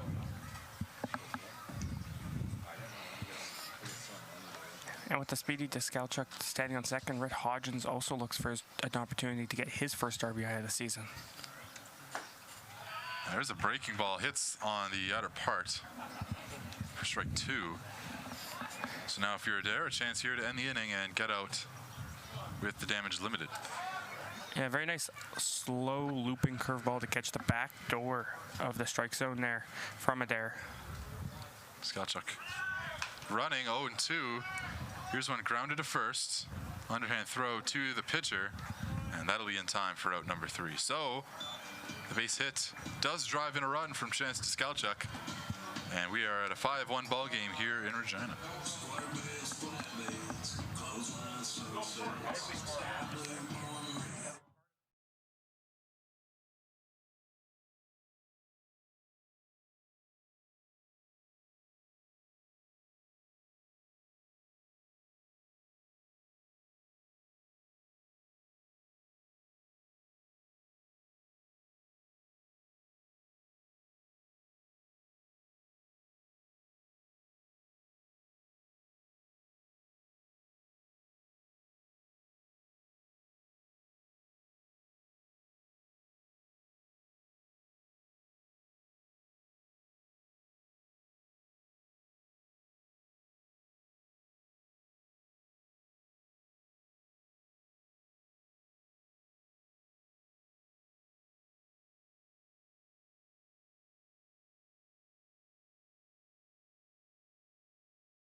Still on the hill is Keegan Baker for the Red Sox. In the past few innings, he has 5 strikeouts over the past 2. First pitch misses for ball 1 to Jake Rogensack, who was 0 for 2. Lined out to a double play and struck out. But man, what a afternoon here from the Red Sox starter. He has just been lights out. Yeah, he's been incredible. He has 9 strikeouts tonight already. He's only thrown 73 pitches. He went to 100 in his first outing of the season. He went 6 innings in that outing as well. So he's really pushing the limit, and it looks like he might be able to blow past that innings mark if he continues to keep being efficient in these counts and getting early outs. He's gone through 5. If he could get into that sixth, that would be a huge help for a Red Sox bullpen that used Jake Fowler and Xander Udizenga last night, and just used Jake Fowler coming out of the pen in Saskatoon. They're getting ready for a good run of games here across the East, mix of home and away. And Yeah, they would like to keep some kind of a routine for their guys in relief. Yes, of course, and it can really be strenuous, and when you get those games consecutively or very close together, and you have to use a big bullpen game because maybe your starter gets hit around or, heaven forbid, an injury or something like that that really causes problems. An outing like this for Baker can really help steady a bullpen who's worked really hard to start the year. So 9 strikeouts. This is Malachi Jamillo. Struck out his last time up. Infield playing back. First pitch is high for a ball.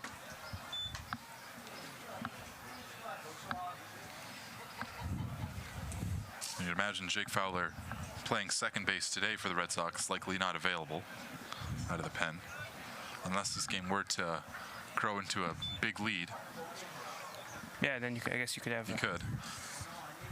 But with him having just pitched, I don't know if you would do that as much as you might bring in somebody who you think might. Yeah, we're not fully sure who is available or who is desired for the Red Sox to use. Although there is somebody warming up down there, actually throwing in the pen now. This is a 2-hopper to second. Fowler. 2 outs. Baker continuing to be efficient here through this. He is working early counts. He's getting early outs. Like we said earlier, even when he's striking people out, it's not full counts or 8-pitch strikeouts. It's 3, 4, 5-pitch outs consistently, and it's going to allow him to go deep into this game and really help this Red Sox team going forward into the next few games. That one's just off the plate. Now, obviously, if you're the Red Sox, you're not wanting him to go 100 like you did last time, but the deeper you can get, the better for sure. Yeah, you can't expect a guy to throw 100 pitches every game. Eventually, your arm's just going to wear down. Especially heading into the bottom of the order, you don't want that to turn over and them to have seen you for a 4th time. Yeah. That's a thing too, right? Is you get used to an arm angle after so many times seeing it, and sometimes it's nice to bring in either the opposite side or maybe a guy threw from a lower arm slot, something to really change the eyes of the hitters. That's high to bring it 3-0. Red Sox they have a plethora of right-handed pitching in their pen. Only one guy listed as a left-hander in Colton Bank. And 3-0. Pacheco taking all the way. That'll be first strike. And I gotta be honest, I accidentally wrote down the last ball as a strike, so I needed that to be in the strike zone. 3-1. That's in for strike 2, just on the inner part of the zone. Pacheco was about to throw his bat towards the dugout, but he'll see a full count pitch with 2 out. Yeah, Pacheco definitely thought he was going to get first base there, but umpire disagreed. Payoff is popped up and foul out of play for third base side. Don't think about beer. Don't think about beer. Don't think about beer. Pacheco did get a base hit his last time up, was stranded on second after him and Dickey went back-to-back. And these are the kind of bats that Swift really hasn't been able to put together against Baker too often, these 6, 7, 8 pitch at-bats. Yeah, that slider just missed wildly on the outer part. So Baker getting close to that 100 pitch mark. A rare bit of control issues there. Sees a 2-out walk. And the first base runner to the inning. And this is a good spot here. Red Sox pitching coach Zane Paulin, obviously a former player, will come out to the mound and talk to his starters. What do you think this conversation is going to be about? It's just going to remind him that he's gotten through 5 very well. He ran into a bit of trouble in the first there with the hit by pitch, but then since then it's kind of been smooth sailing. He's had a few hiccups, but other than that, he's pitched really well, and just going to remind him to get back in the strike zone, let your defense do the work. We mentioned earlier in the game you want to limit the errors if you're the Red Sox because they have had troubles, and they've done a very, very good job. So he's going to remind him, hey, your defense has been behind you tonight. Go back in the zone, try to get this last out, get us through 6, and then we'll go from there. Red Sox have not committed an error. They're going to keep Baker in the game. No one getting warm in the Red Sox pen. 2 arms look to be throwing in the 57's pen, or I mean just one. Just one, just a lot of crowd around the one arm throwing over there. Yeah, it is a righty. We'll get that to you when the inning flips over.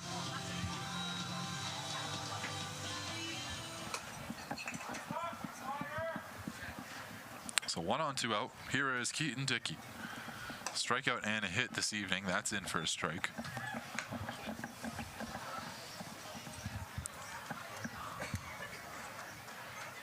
And that's probably what that meeting was about, is just reminding him to get back over the plate. So he's going to put one over the plate to start. So I'm going to go from here. There's a swing and a miss, strike 2. And if you're worried about matchups, Pacheco was the lefty batter for the next 4, including Dickey.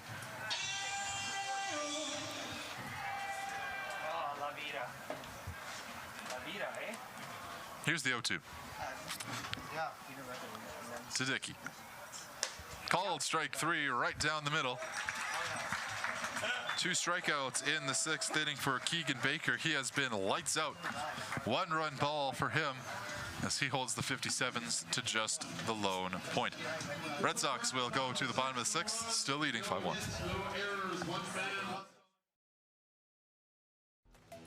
The live sports experience is changing. Teams and facilities are under pressure to provide online and in-venue entertainment. IKS Live has the right team to deliver. We provide service across North America and produce the best fan experience, in the seats or streaming to you.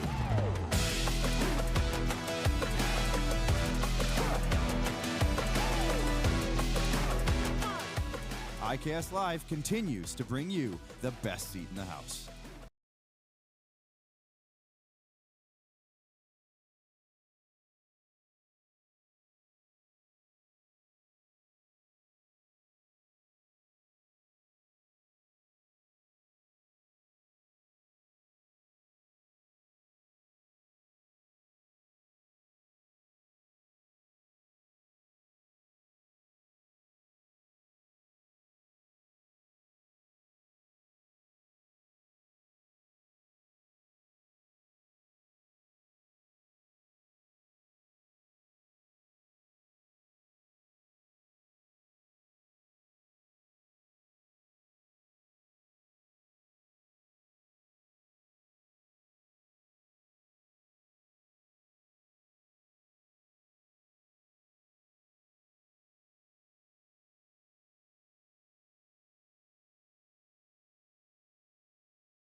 New pitch.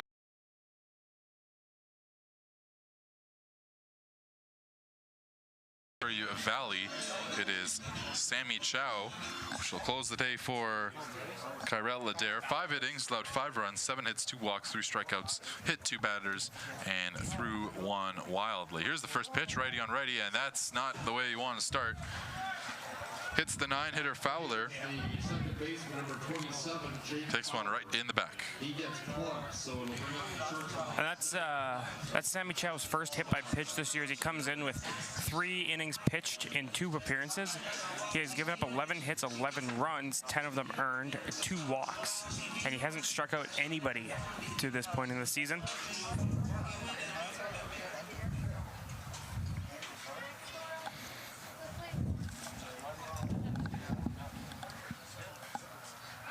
Runner going. Fowler hustling into second.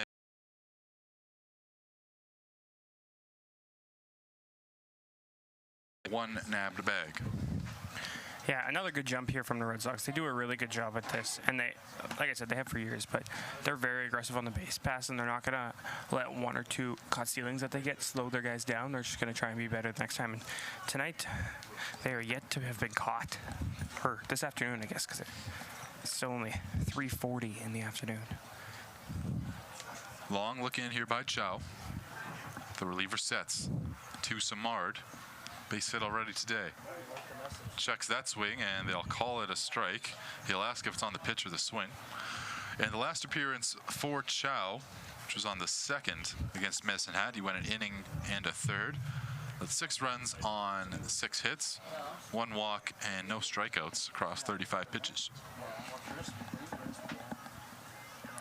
1-1. Right down the pipe for strike 2.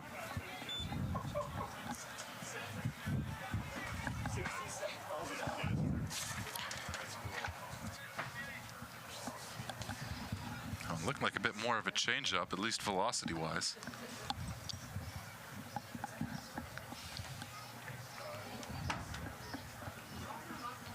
Long look at the runner at second. Now Chow, and the runner stops.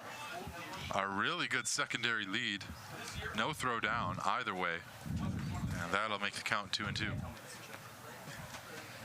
Yeah, and you mentioned Chow out of Lethbridge, Alberta, but he's currently attending Missouri Valley College.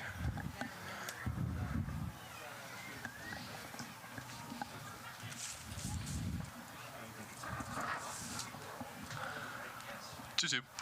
Samard hits it up the middle, and that is off the bag and into second. Fowler will come in to score as that base hit into center will drive in run number 6. It's an RBI for Justin Samard. Yeah, and a really strong piece of hitting here as he waits back and drives one right up the middle over the second base bag, or right into the second base bag, I guess, and it takes a huge hop off of it into center field, allowing the runner from second, Jake Fowler, to score. RBI number 11 for the Red Sox middle infielder. And he's got some good wheels at first as a leadoff guy, should he decide to go. And he's going here. Swing and a miss here. Throw down is in time for the out. So for the first time today, the Red Sox are caught stealing on the swing and a miss from Tafoya. No, why is Tafoya out? Oh, wait, why did they put him back? And they'll call catcher for... Uh-oh.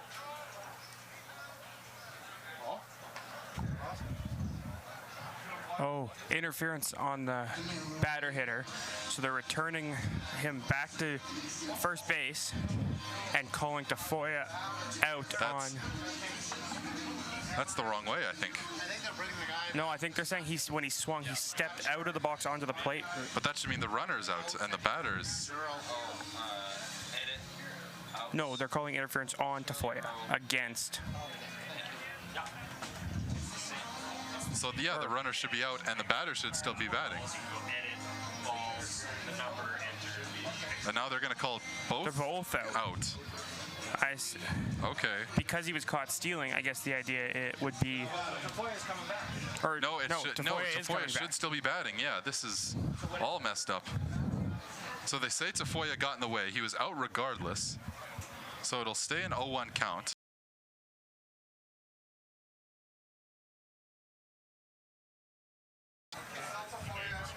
So it's still Tafoya batting. Samard is still thrown out at second, but it's not on the throw, it's on batter's interference. I think they just threw out an out sign and everyone thought they were heading back to the dugout. Either way, it's now a 1-1 count. And we have got it figured out now, I guess. Yeah, I think we got it right. Yeah. And curveball misses high, ball 2.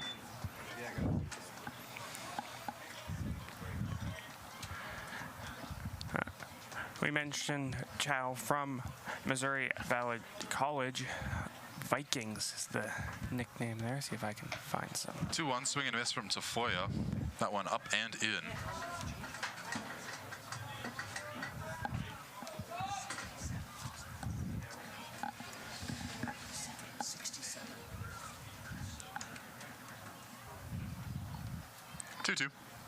Tafoya hits it on the ground. This is to third on a hop.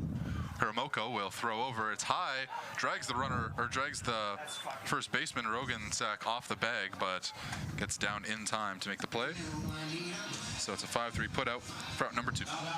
Yeah, that was really close there. The need for the jump there at first base really made it super close. And as we take a second look here, yeah, it's bang bang. The umpire ruled that the foot got back down just in time.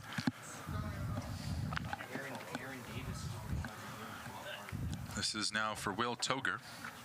0 for 2, a walk. Has not gotten a base hit yet today. He is one of only a couple of Red Sox to have not gotten himself a knock. With Missouri Valley College this year, Chow only faced 2 batters, but he retired both of them. 0-1. Toger pulls it. Jammed him a little bit as that's out of play. And you feel like, at least to this point, this has been that consistent win that the Red Sox have been looking for all year. Yeah, it has been, and they're looking to just complete it, right? They got 9 more outs to get, and they want to keep the bats going because you don't want to let a team back into a game and feel like they have life.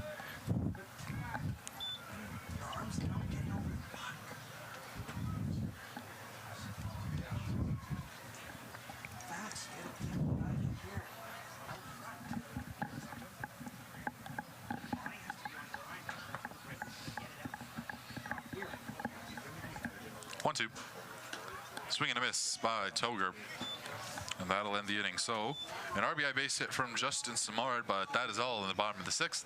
The Red Sox add to their lead. It's 6-1 Regina. On one hit, there were no errors.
The catcher, number 14, Carson Bustle. Back here at Curry Field, score 6-1 in favor of the home Regina Red Sox. 57's down to their final 9 outs. They'll lead things off with Carson Bustle, fouls that one off. The starter, Keegan Baker, looking to get through his 7th inning of work. He struck out 2 in the 6th, 2 in the 5th, all 3 in the 4th, and one in the third. He has been on an absolute tear, really on his own. There's a swing and a miss, and quickly he's up 0-2, something we've said quite a bit today, and that's really been the key for his impressive out. Yeah, being able to get up early and often has been huge for him, because even when he's not striking the batter out, which seems like it's almost every other batter, he is getting early contact that is weak. And there's strike three. He clips the corner. So the last two outs have been on strikes as he goes to the 9-hitter Cohen Jorgensen as he looks to spark the comeback. Yeah, and we mentioned early in the game when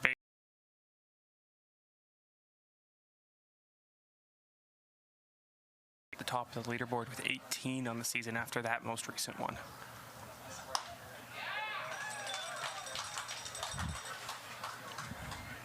There's a swing and a miss, strike one. Jorgensen had a base hit in the third, stole second, and struck out in inning number 5. There's one fouled back, and here we are again. No balls, 2 strikes. We'll see when Swift Current decide to use some of their bench players. See if they can spark something against this pitcher who's just had their number. Here's a dribbler, third base side, and foul. And we'll stay 0-2.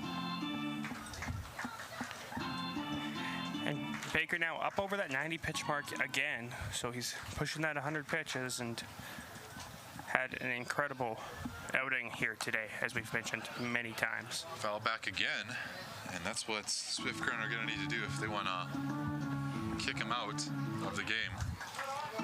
Now this would turn the lineup over for the 4th time, so do you wonder if maybe this is the last batter? Yeah. As they get a righty loose in the Red Sox pen. Yeah, righty out there, Izzy Johnson is getting loose. I wonder if you let him go until he runs into a little bit of trouble if you're Rye. 0-2, there's strike 3. It has been a dominant day here for Keegan Baker. As I was saying, you might let him go until he runs into some trouble, but the way he's pitching, there's a chance he doesn't run into trouble. He's got 13 strikeouts today. And if you just let him go, he eventually his arm is gonna tire out, I'm sure, but it is hard to take a guy out when he's throwing the ball like this. First pitch to Adam Rowland, so they are gonna give him the leadoff guy, is inside for a ball. Rowland struck out in the first, flew out in the third, had a base hit, and we'll call it 2 stolen bases in the 5th. There's a strike on the inner part. He doesn't like it, but he'll take it regardless, 1-1. Yeah, and unfortunately as a batter, if you don't like the strike call, it doesn't really matter. You just got to step out and refresh, get back in there. That's in the dirt. Not chasing is Rowland. I feel like towards the top of this order, it's not as much if they get base hits, it's just how many pitches that these guys are going to see, because now they've seen a lot. Yeah, they've seen a lot of pitches from Baker, and even though they have been quick at bats, eventually, it's a lot of pitches throughout the game that they've seen, and how can they zone in on that arm angle after the first 3? And for Rowland, he was able to get a hit on this third one. His third at bat of the day, that is. 2-2 is in the dirt. That'll fill the count with 2 outs. Good. 3-2. Rowland looks to keep the inning alive.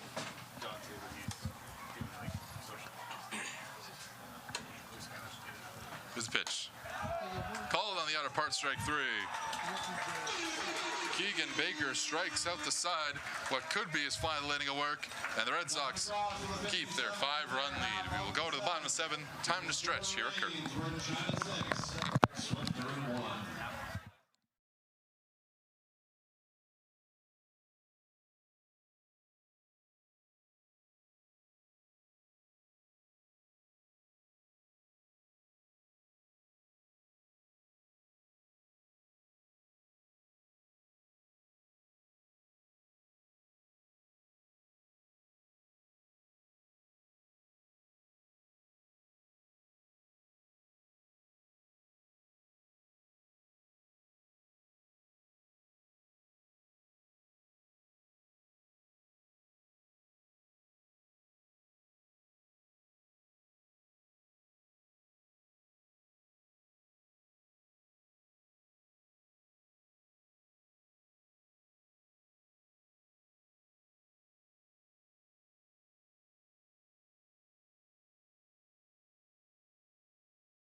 back after the 7th inning stretch. Red Sox still keep their 5-run lead, and it'll be the cleanup man, Brady Bye, who's 1 for 2 to dig in for the first time today against Sammy Chow. Infield playing to pull, and that's in for a ball. Infield, Hiramoto is playing towards the grass, and the second baseman, Jorgensen, shading to his glove side. First baseman playing behind the bag, righty on lefty. And that's called for a strike. Bye looks one down. Counts 1-1.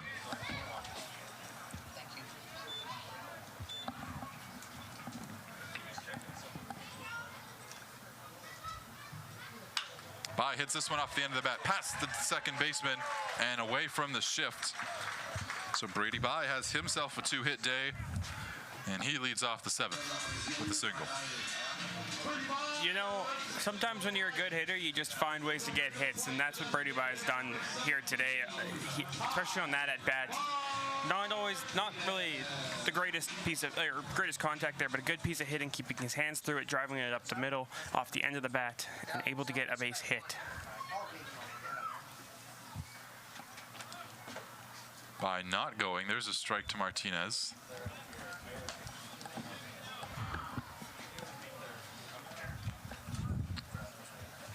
Red Sox have scored in every inning but one, and that was the 4th.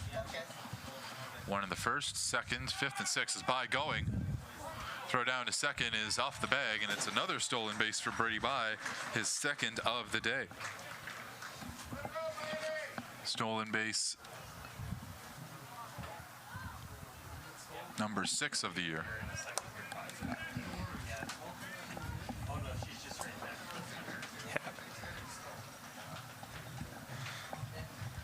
Brady Bye off to a phenomenal start of the season. A lot of people will compare walks to strikeouts and say, well, can you walk more than you strike out? Well, Brady is stealing more bases than he struck out, and he's hit more home runs than he struck out. He's having a phenomenal start to the year, and the Red Sox are hoping he can keep it going, because to have a guy carrying and leading an offense from that to that level is very important to a team that aspires to be a championship team.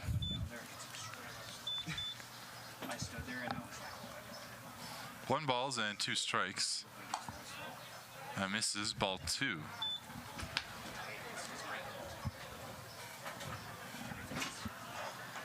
So now another runner in scoring position for Regina. They've been decently efficient in bringing them around.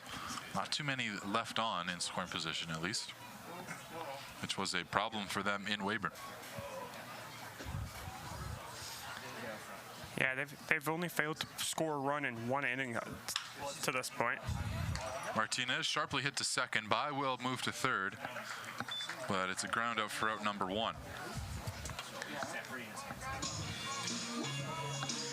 You know, and that's one of those things that, of course, people love the stats when you see the stolen bases, and for Bye, the 6, it's very nice to see.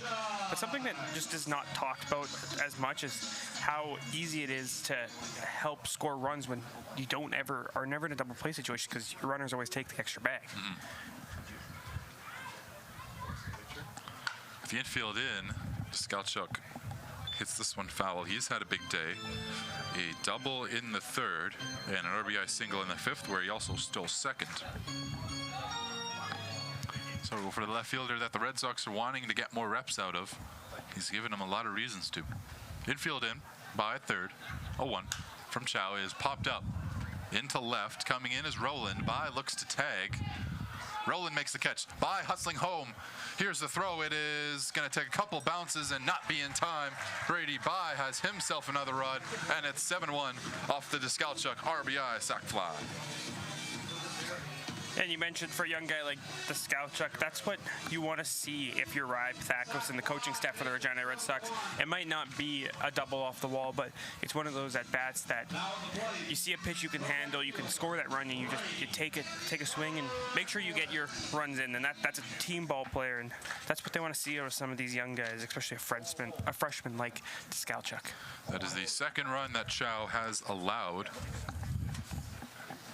in his inning and 2/3 thus far.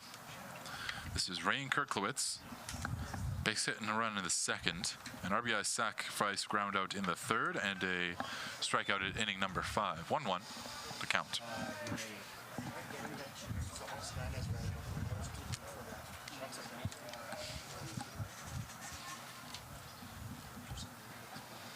Kirklowitz fouls it back, 1-2.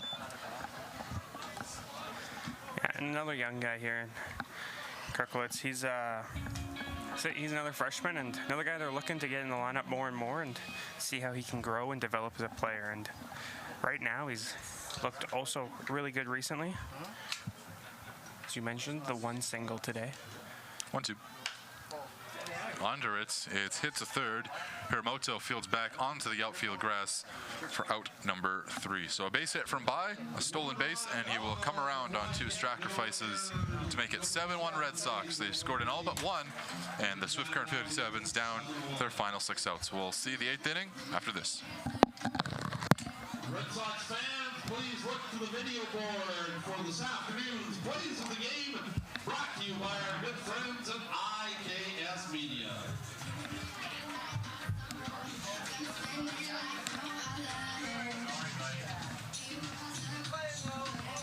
Donovan. Dante. Is it Kagan or Keegan? It's Kagan. Because Donovan just texted me saying this is Kagan. It is Kagan. You sure? Yeah, because Gary came up and his mom was watching his first start broadcast. He texted Gary and said it's pronounced Kagan. Sorry, I didn't even realize. I could have told you. Yeah. Fans, just a reminder, the next Red Sox home game Tuesday night against the Weyburn Beavers. First pitch will be thrown at 7 o'clock. This 8th inning brought to you by Queen City Distillers. Homegrown talent of diamond. Homegrown.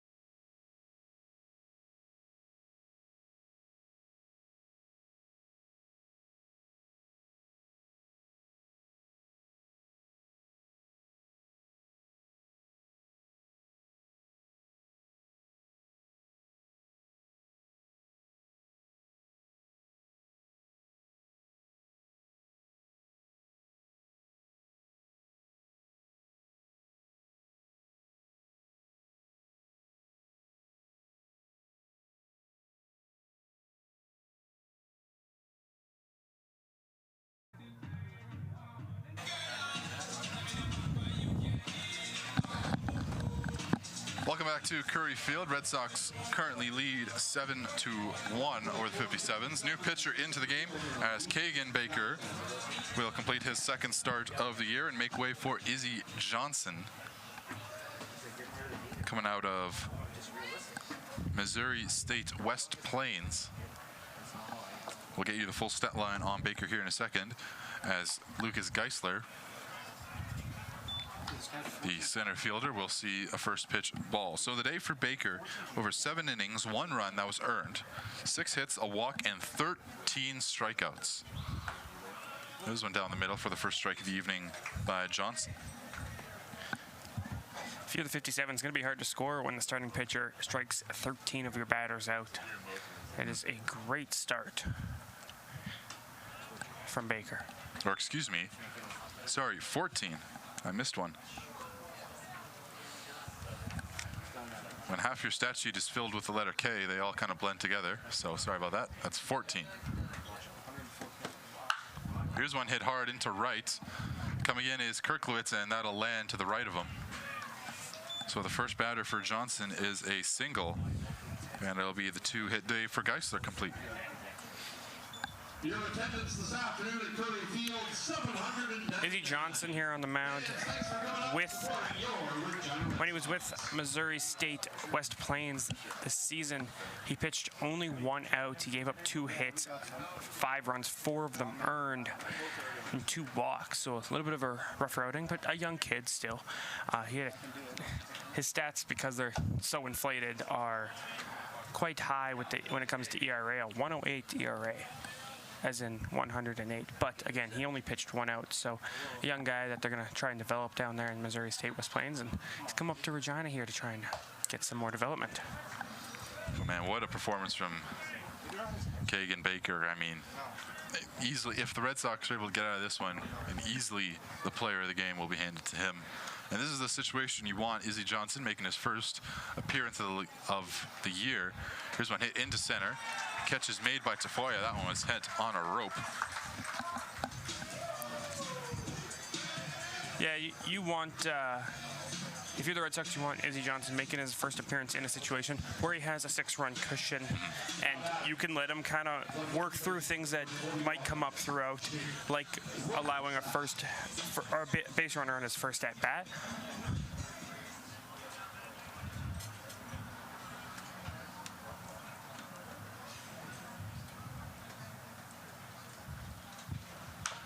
Hit on the ground and foul through the bag of Roggensack. He's yet to get on base today. Struck out his last 2 times up.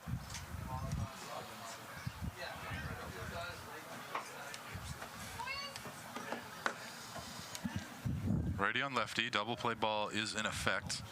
Red Sox infield playing to that depth. Toger playing the runner on. Here's one popped up into shallow left center. Now into left. Skalchuk shades to his left, makes the catch, and there's 2 gone.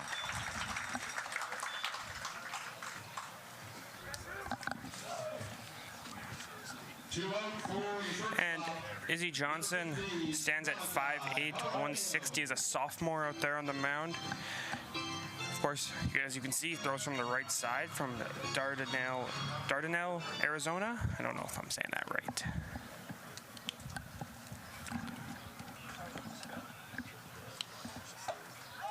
Back pick over to first, not in time. Called for a ball, so 1-0 the count. No one up in the Red Sox pen, so this is likely Izzy Johnson's game to go all the way. Red Sox have had good success just using a couple, 2, maybe 3 pitchers in a game here early in the season, which is going to come back to be their benefit towards later in the year. Check over to first here, nearly gets over the head of Toger. Count stays 1-1. As for the 57s, there is a righty currently getting loose in their pen. Sammy Chow has gone 2 innings and allowed the 2 runs.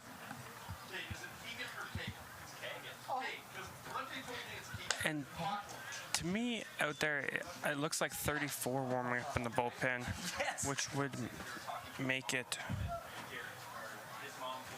Keegan Nowler, or Knowler maybe. Figure that out if that is correct. That one's high, ball 3. So Johnson here behind.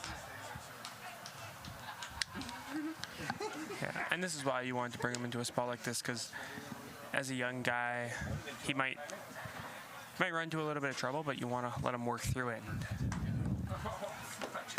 That's in for a 4-pitch walk, so 2 outs. And 2 base runners to bring up Jude Pacheco, who has reached each of his last 2 times. Yeah, Pacheco, like you said, he's reached each of the last 2 times. He struck out the first time, and he was one of the guys who started to figure out Baker after that first at-bat. Unfortunately for the 57s, the rest of the lineup could not, and so when he got on, he was stranded each time. Forced out to any bag but home. First pitch is dropped and outside. So Johnson, this is, again, 6-run cushion, but a situation you want him to work out of if you're the Red Sox. Yeah, definitely. You want to be able to show that you trust him and that he can trust himself in this league, and this is one of those ways to do it. Is let him get out of this. It's high, ball 2, so 6 straight balls thrown by the Red Sox reliever, and Hodges is going to come out and just review the game plan here on the mound.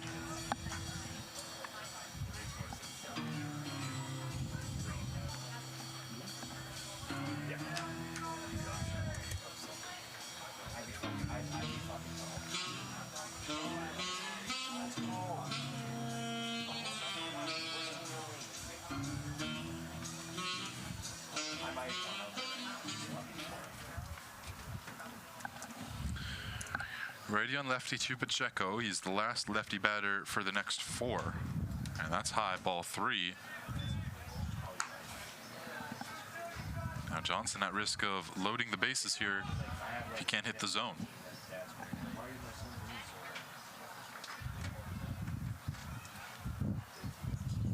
Midfield played it slightly towards the pole.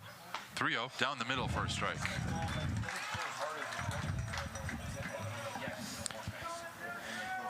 Yeah, and that's a good pitch there. Just get yourself back in the zone, find the zone. You walked the last guy in 4 pitches. You don't want to do that again here, so find the zone and see if you can go from there. Johnson misses on the outer part for ball 4. So another 2-out walk. The bases are officially loaded. And that is going to bring out Zane Paulin to the hill for the 2nd time today. This is under different circumstances. Yeah, this is going to be a meeting that just gets your young guy to breathe a little bit. It's his first outing in this league, and you don't want to put too much on him. You want to remind him, hey, we got a little bit of cushion here. Let your defense work behind you. They've been good all day. Just find the zone and make them hit it. And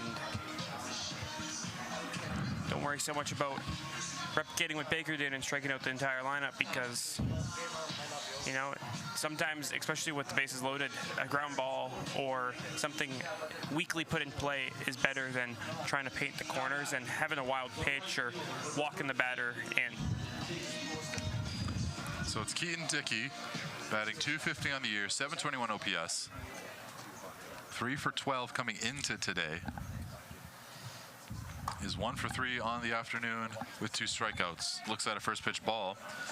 Maybe the righty-righty matchup will help Johnson. Although he did walk the last righty he faced, and Jaramillo in 4 pitches.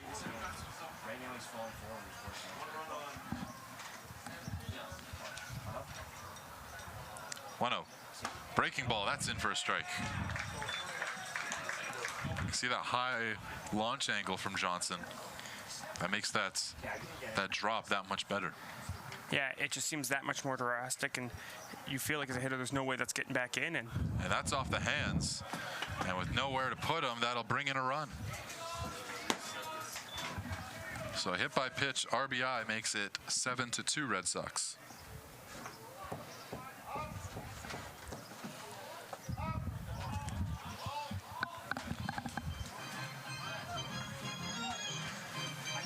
seems to have been a ball coming to the field of play from somewhere. It looks like maybe the...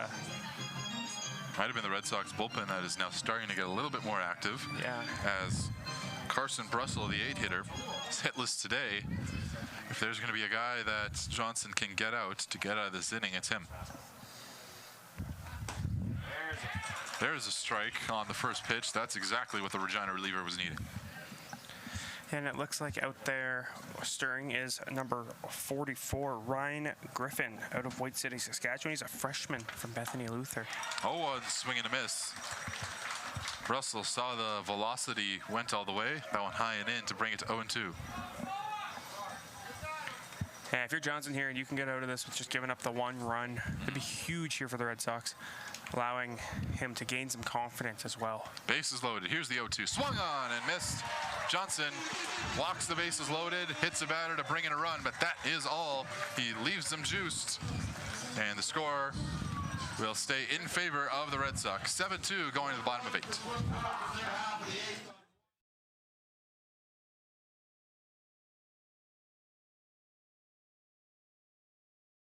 For more than 25 years, we've been there, helping Canadians find the extra space they need to grow and to create new memories. Access Storage. Buy Canadian, store Canadian. The live sports experience is changing. Teams and facilities are under pressure to provide online and in-venue entertainment. IKS Live has the right team to deliver. We provide service across North America and produce the best fan experience, in the seats or streaming to you.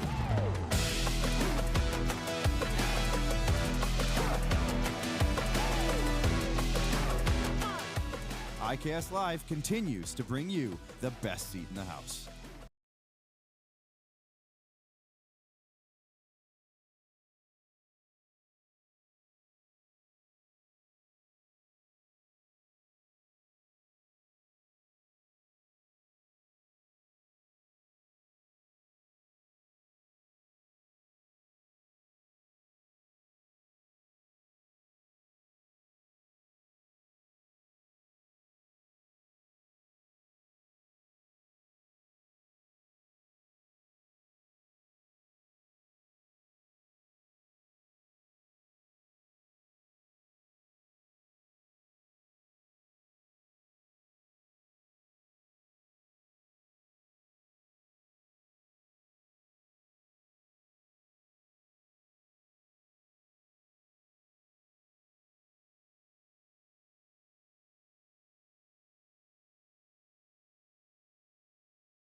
leading it off for your Red Sox in their half of the eighth. Coming back for the bottom of the eighth. Red Sox looking to make these the final 3 outs of what has been an impressive day of baseball. Brett Hodgins will lead things off against the reliever Sammy Chow up for his 3rd inning of work. He's only allowed 2 runs, 1 in the 6th, 1 in the 7th, across 8 batters faced. Swing and a miss there from Hodgins on the outer offering. 1-1. Yeah, and I think if you're the 57s here, you know you got quite a hill to climb in the 9th.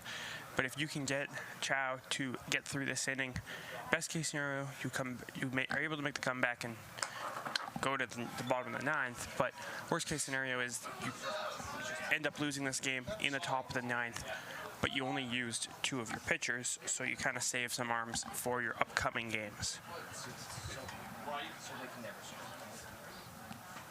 Infield playing to pull Hodgins. They'll pitch away to him to make it 3-1.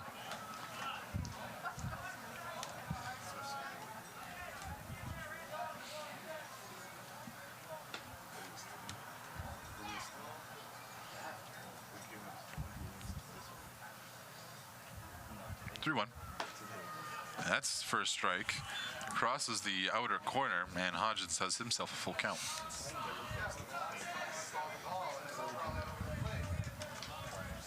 Yeah, and Hodgins showing some patience here, making sure that he's not chasing anything out of the zone too early in the count. And that misses high, so Hodgins has a full count walk. And he's on base for the first time this afternoon. And a very patient at bat there, like I said just previously, from Hodgins to earn that walk, and it's going to bring up the 9-hole hitter who was able to reach last time on hit by pitch, and had some nice at bats, although not recording a hit yet today. Has had some nice at bats through the first 3. Still looking for his first base hit of the season is the 2-way Red Sox player. There are a breaking ball in on the hands for a strike.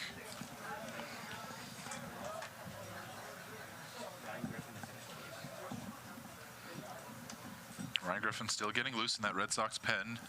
There is a righty throwing in the Swift Current pen, but it does look like they want to keep Chow in it for the rest of this contest. 0-2 the count. As Fowler fouls that one first base side. And as you mentioned, the righty's throw in there, he's just kind of loosening up, but he's not even at the distance yet. He's not all the way back to the mound. He's just playing some catch with the catcher over there in the bullpen. 0-2. That's in the dirt. Runner's going to go as that one gets away from the catcher, Brussel. So it'll be a pass ball, and Hodgins has himself second base.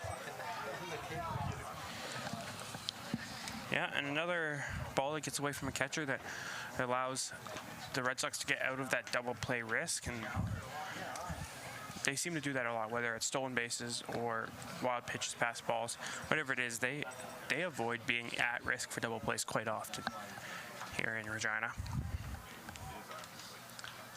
Playing Fowler to pull. He will pull it right to the shortstop. It's dropped by Janillo, and there will be no play. We'll see what they rule it, but Fowler gets to first. Hodgins hustles into third, and there are runners on the corners.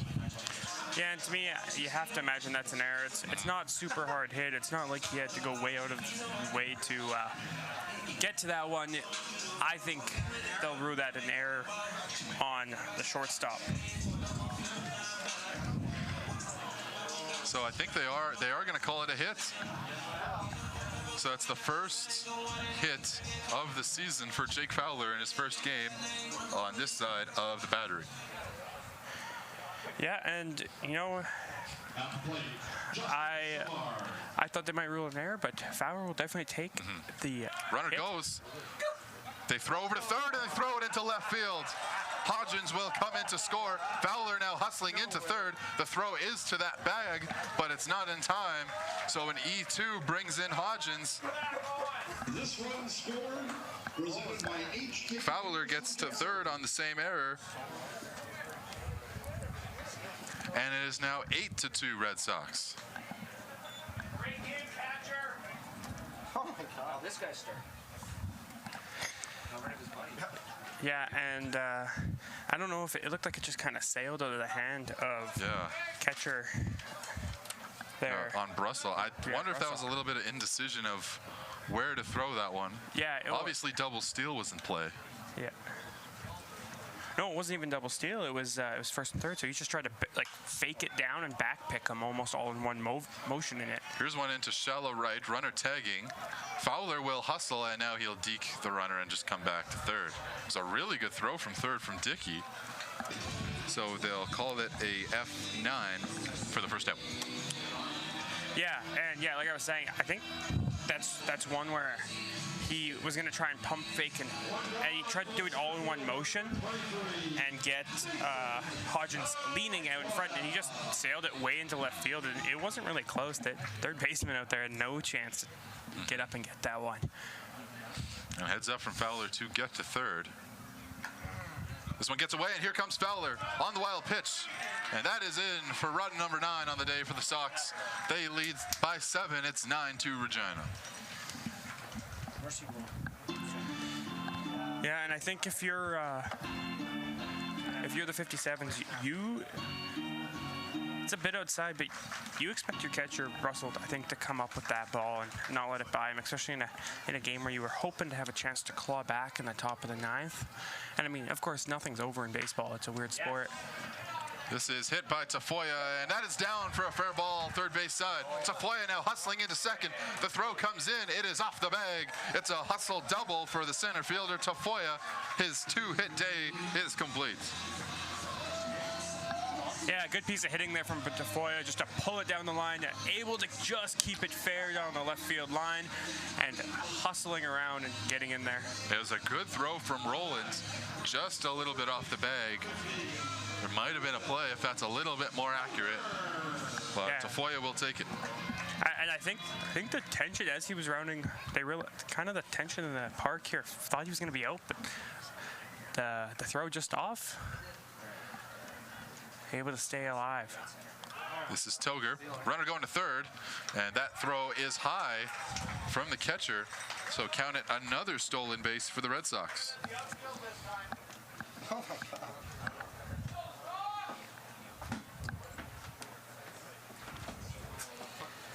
Count 8 stolen bases? I got 8.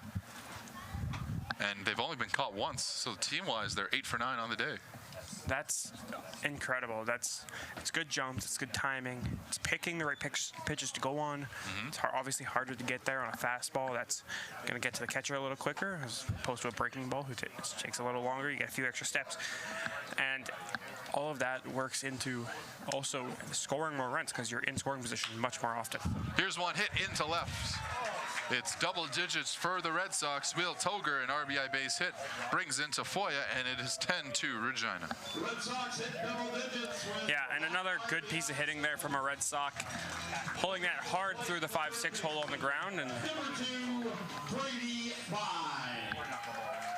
So 3 runs allowed in the inning. And we're going to get a mound visit here at Forest with Current.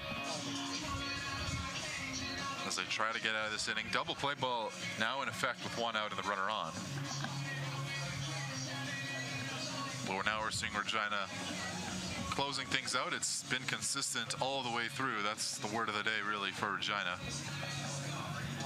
And all these stolen bases have been against right-handed pitchers, so it's not like, you know, you're getting the benefit or like anything like that with the runner at second, and it's a bit harder of a look.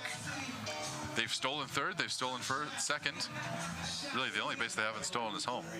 Yeah, it's been a really great clinic and display of speed here from the Red Sox and how to properly run the bases.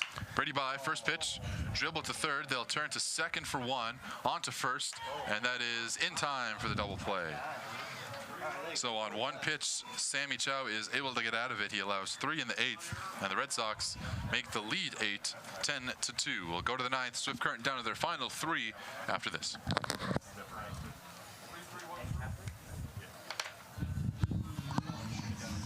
Does anyone else feel like this heckler guy needs to shut up for a little bit?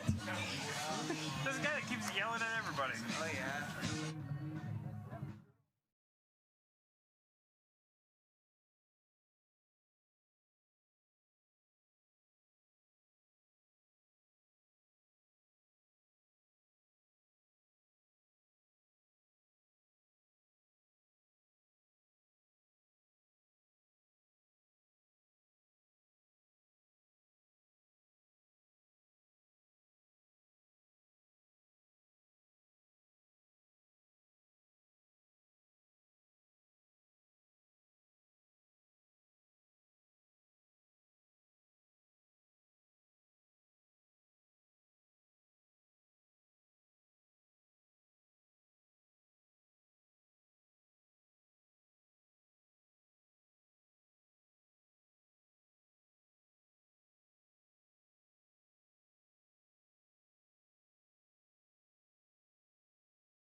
So coming back here for the 9th inning, it looked like Ryan Griffin was about to come out, but a bit of what's called an administrative error. He's not on the Red Sox lineup card, so Red Sox, they're going to have to make an emergency change here in the pen.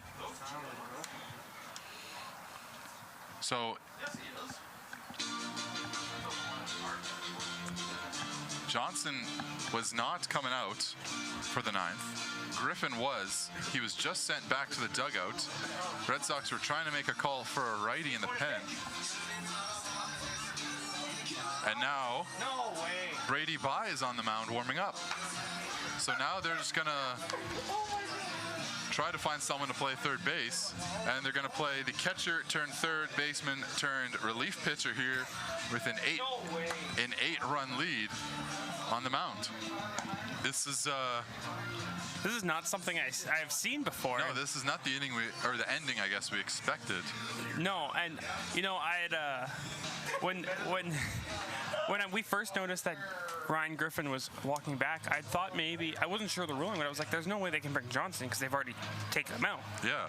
But and then I was like, well, maybe because the guy that they were going to put in wasn't allowed to. So, but now here we are, and Brady Bye is gonna do everything for this team, I guess, this year. He's gonna hit home runs, steal bases, play good defense, and he's gonna throw some pitches. So now it looks like it is Alex Rue over at third. So pitching-wise, he does have one game last year for the Red Sox. He went 2 innings, allowing 1 hit, no runs, and a walk. And if he can get that kind of production today, or, you know, for the Red Sox, you'll be happy. So I guess now my question remains just, because Brady Bye's still in the game, but there's no pitcher spot in the order. Does that mean Rue yes, hits for Bye? Yes. Or do they lose their DH and Rue hits for Martinez? I believe, if we get there, of course, Rue would hit for Bye, as Bye on the first pitch loses his gripping on the mound and slips for a first pitch ball. Now I wonder if how far they're gonna let him go. If they are up 8, of course, so they have some room. If they're going to start trying to get like a arm warming so that if he needs to get hot quick, they can do that. And in all of that, this is Cohen Jorgensen to bat. First pitch is in for a strike. The White City native Bye is going to get a couple of cheers from the crowd here. So it'll be Jorgensen, Rowland, and Geisler. There is a lefty due up. Here's one hit over to second. In the air, the catch is made by Fowler for out number 1. And I don't know what Brady Bye's pitching history is like. I'm assuming not He very did once last year. He pitched last year, yes. I said that. I know we can't access Point Streak anymore, but I did notice that Baseball Reference does show you. Swing and a miss on the first pitch to Rowland, the leadoff man, for strike number 1. Yeah, he went a scoreless, or he didn't allow a run last year across 1 appearance in 2 innings. Here's one lined over the shortstop, Samard, for a base hit. It's like a long turnaround first, but Rowland will settle with the 1-pitch single. So double play ball in effect. Now we'll see how the inexperienced pitcher will attack a lefty. As we get a look at that base hit, Lucas Geisler, who has only been put out once, that was on strikes in the 5th. 2 hits, a hit by pitch, advanced on a wild pitch, and 2 runs for the 2-hitter. Yeah, and I was able to find that appearance from last year in which he pitched 2 innings, 1 hit and 1 walk in those 2 innings. He did not strike anybody out, but I mean, as a catcher and third baseman, you're not really expecting him to go out there and... Back over to first, not in time. It'll be 1-1 the count.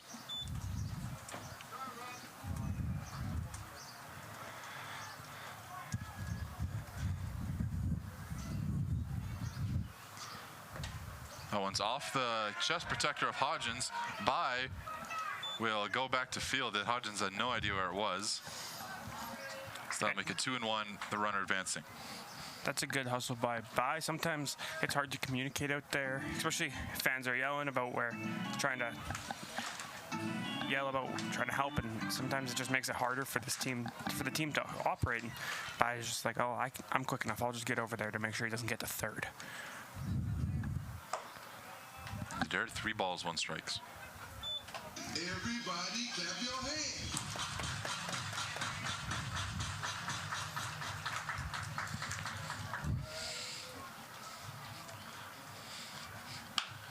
Swinging a chopper, hit right to Bai. He will throw to third and catch the runner in a rundown. Roland trying to go back to second. Rue will make the tag.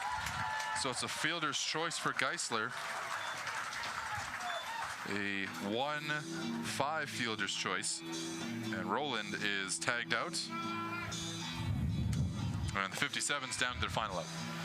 I guess benefit of having your third baseman on the mound is he can make plays like that. He can make plays like that. That was an incredible play there from Brady Bai, jumping up off the mound and having the wherewithal to check the runner and make the good infielder play. First pitch to Jake Hiramoto is in for a strike. Hiramoto has been put up the last 3 plate appearances. He had an RBI hit in his first of the game, but he has been kept relatively quiet. Check swing. They'll appeal down to first. They'll say no swing. 1-1 the count.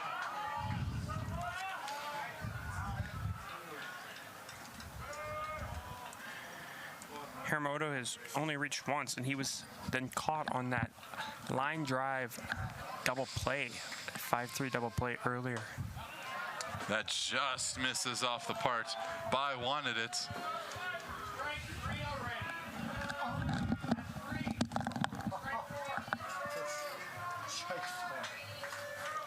2-1, 2 out, 1 on. Short lead over at first. That's in for a strike, and the 57's down into potentially their final pitch. So I know it's not a save situation, but if Bai gets this out, can we just pretend to put a save in his column for him? 2-2. Hit on the ground in front of the plate. They'll call it a foul ball.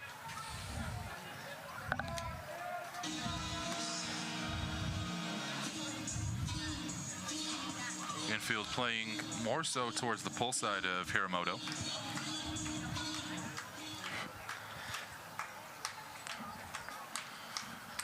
Deuce is wild. Here's the pitch. Hit on the ground over to short.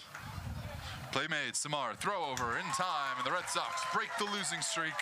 4 games losing, 1 game win. That's going to be the change. Brady Bai will end it, but what a fantastic game for Kagan Baker. 14 Ks across 7 innings. The offense was there as well for the home side, and the Red Sox win by a final score of 10-2. Some final thoughts as we head out. Yeah, final thought is, my God, Kagan Baker. He absolutely torched this 57's lineup tonight, and you can't say one bad thing about the start there. It was absolutely amazing all the way through, and then to top it off, a little bit of weirdness at the end there for the Red Sox, but they had enough of a lead where they felt comfortable letting Brady Bai, their star hitter, try and get the last outs, and he did so very well.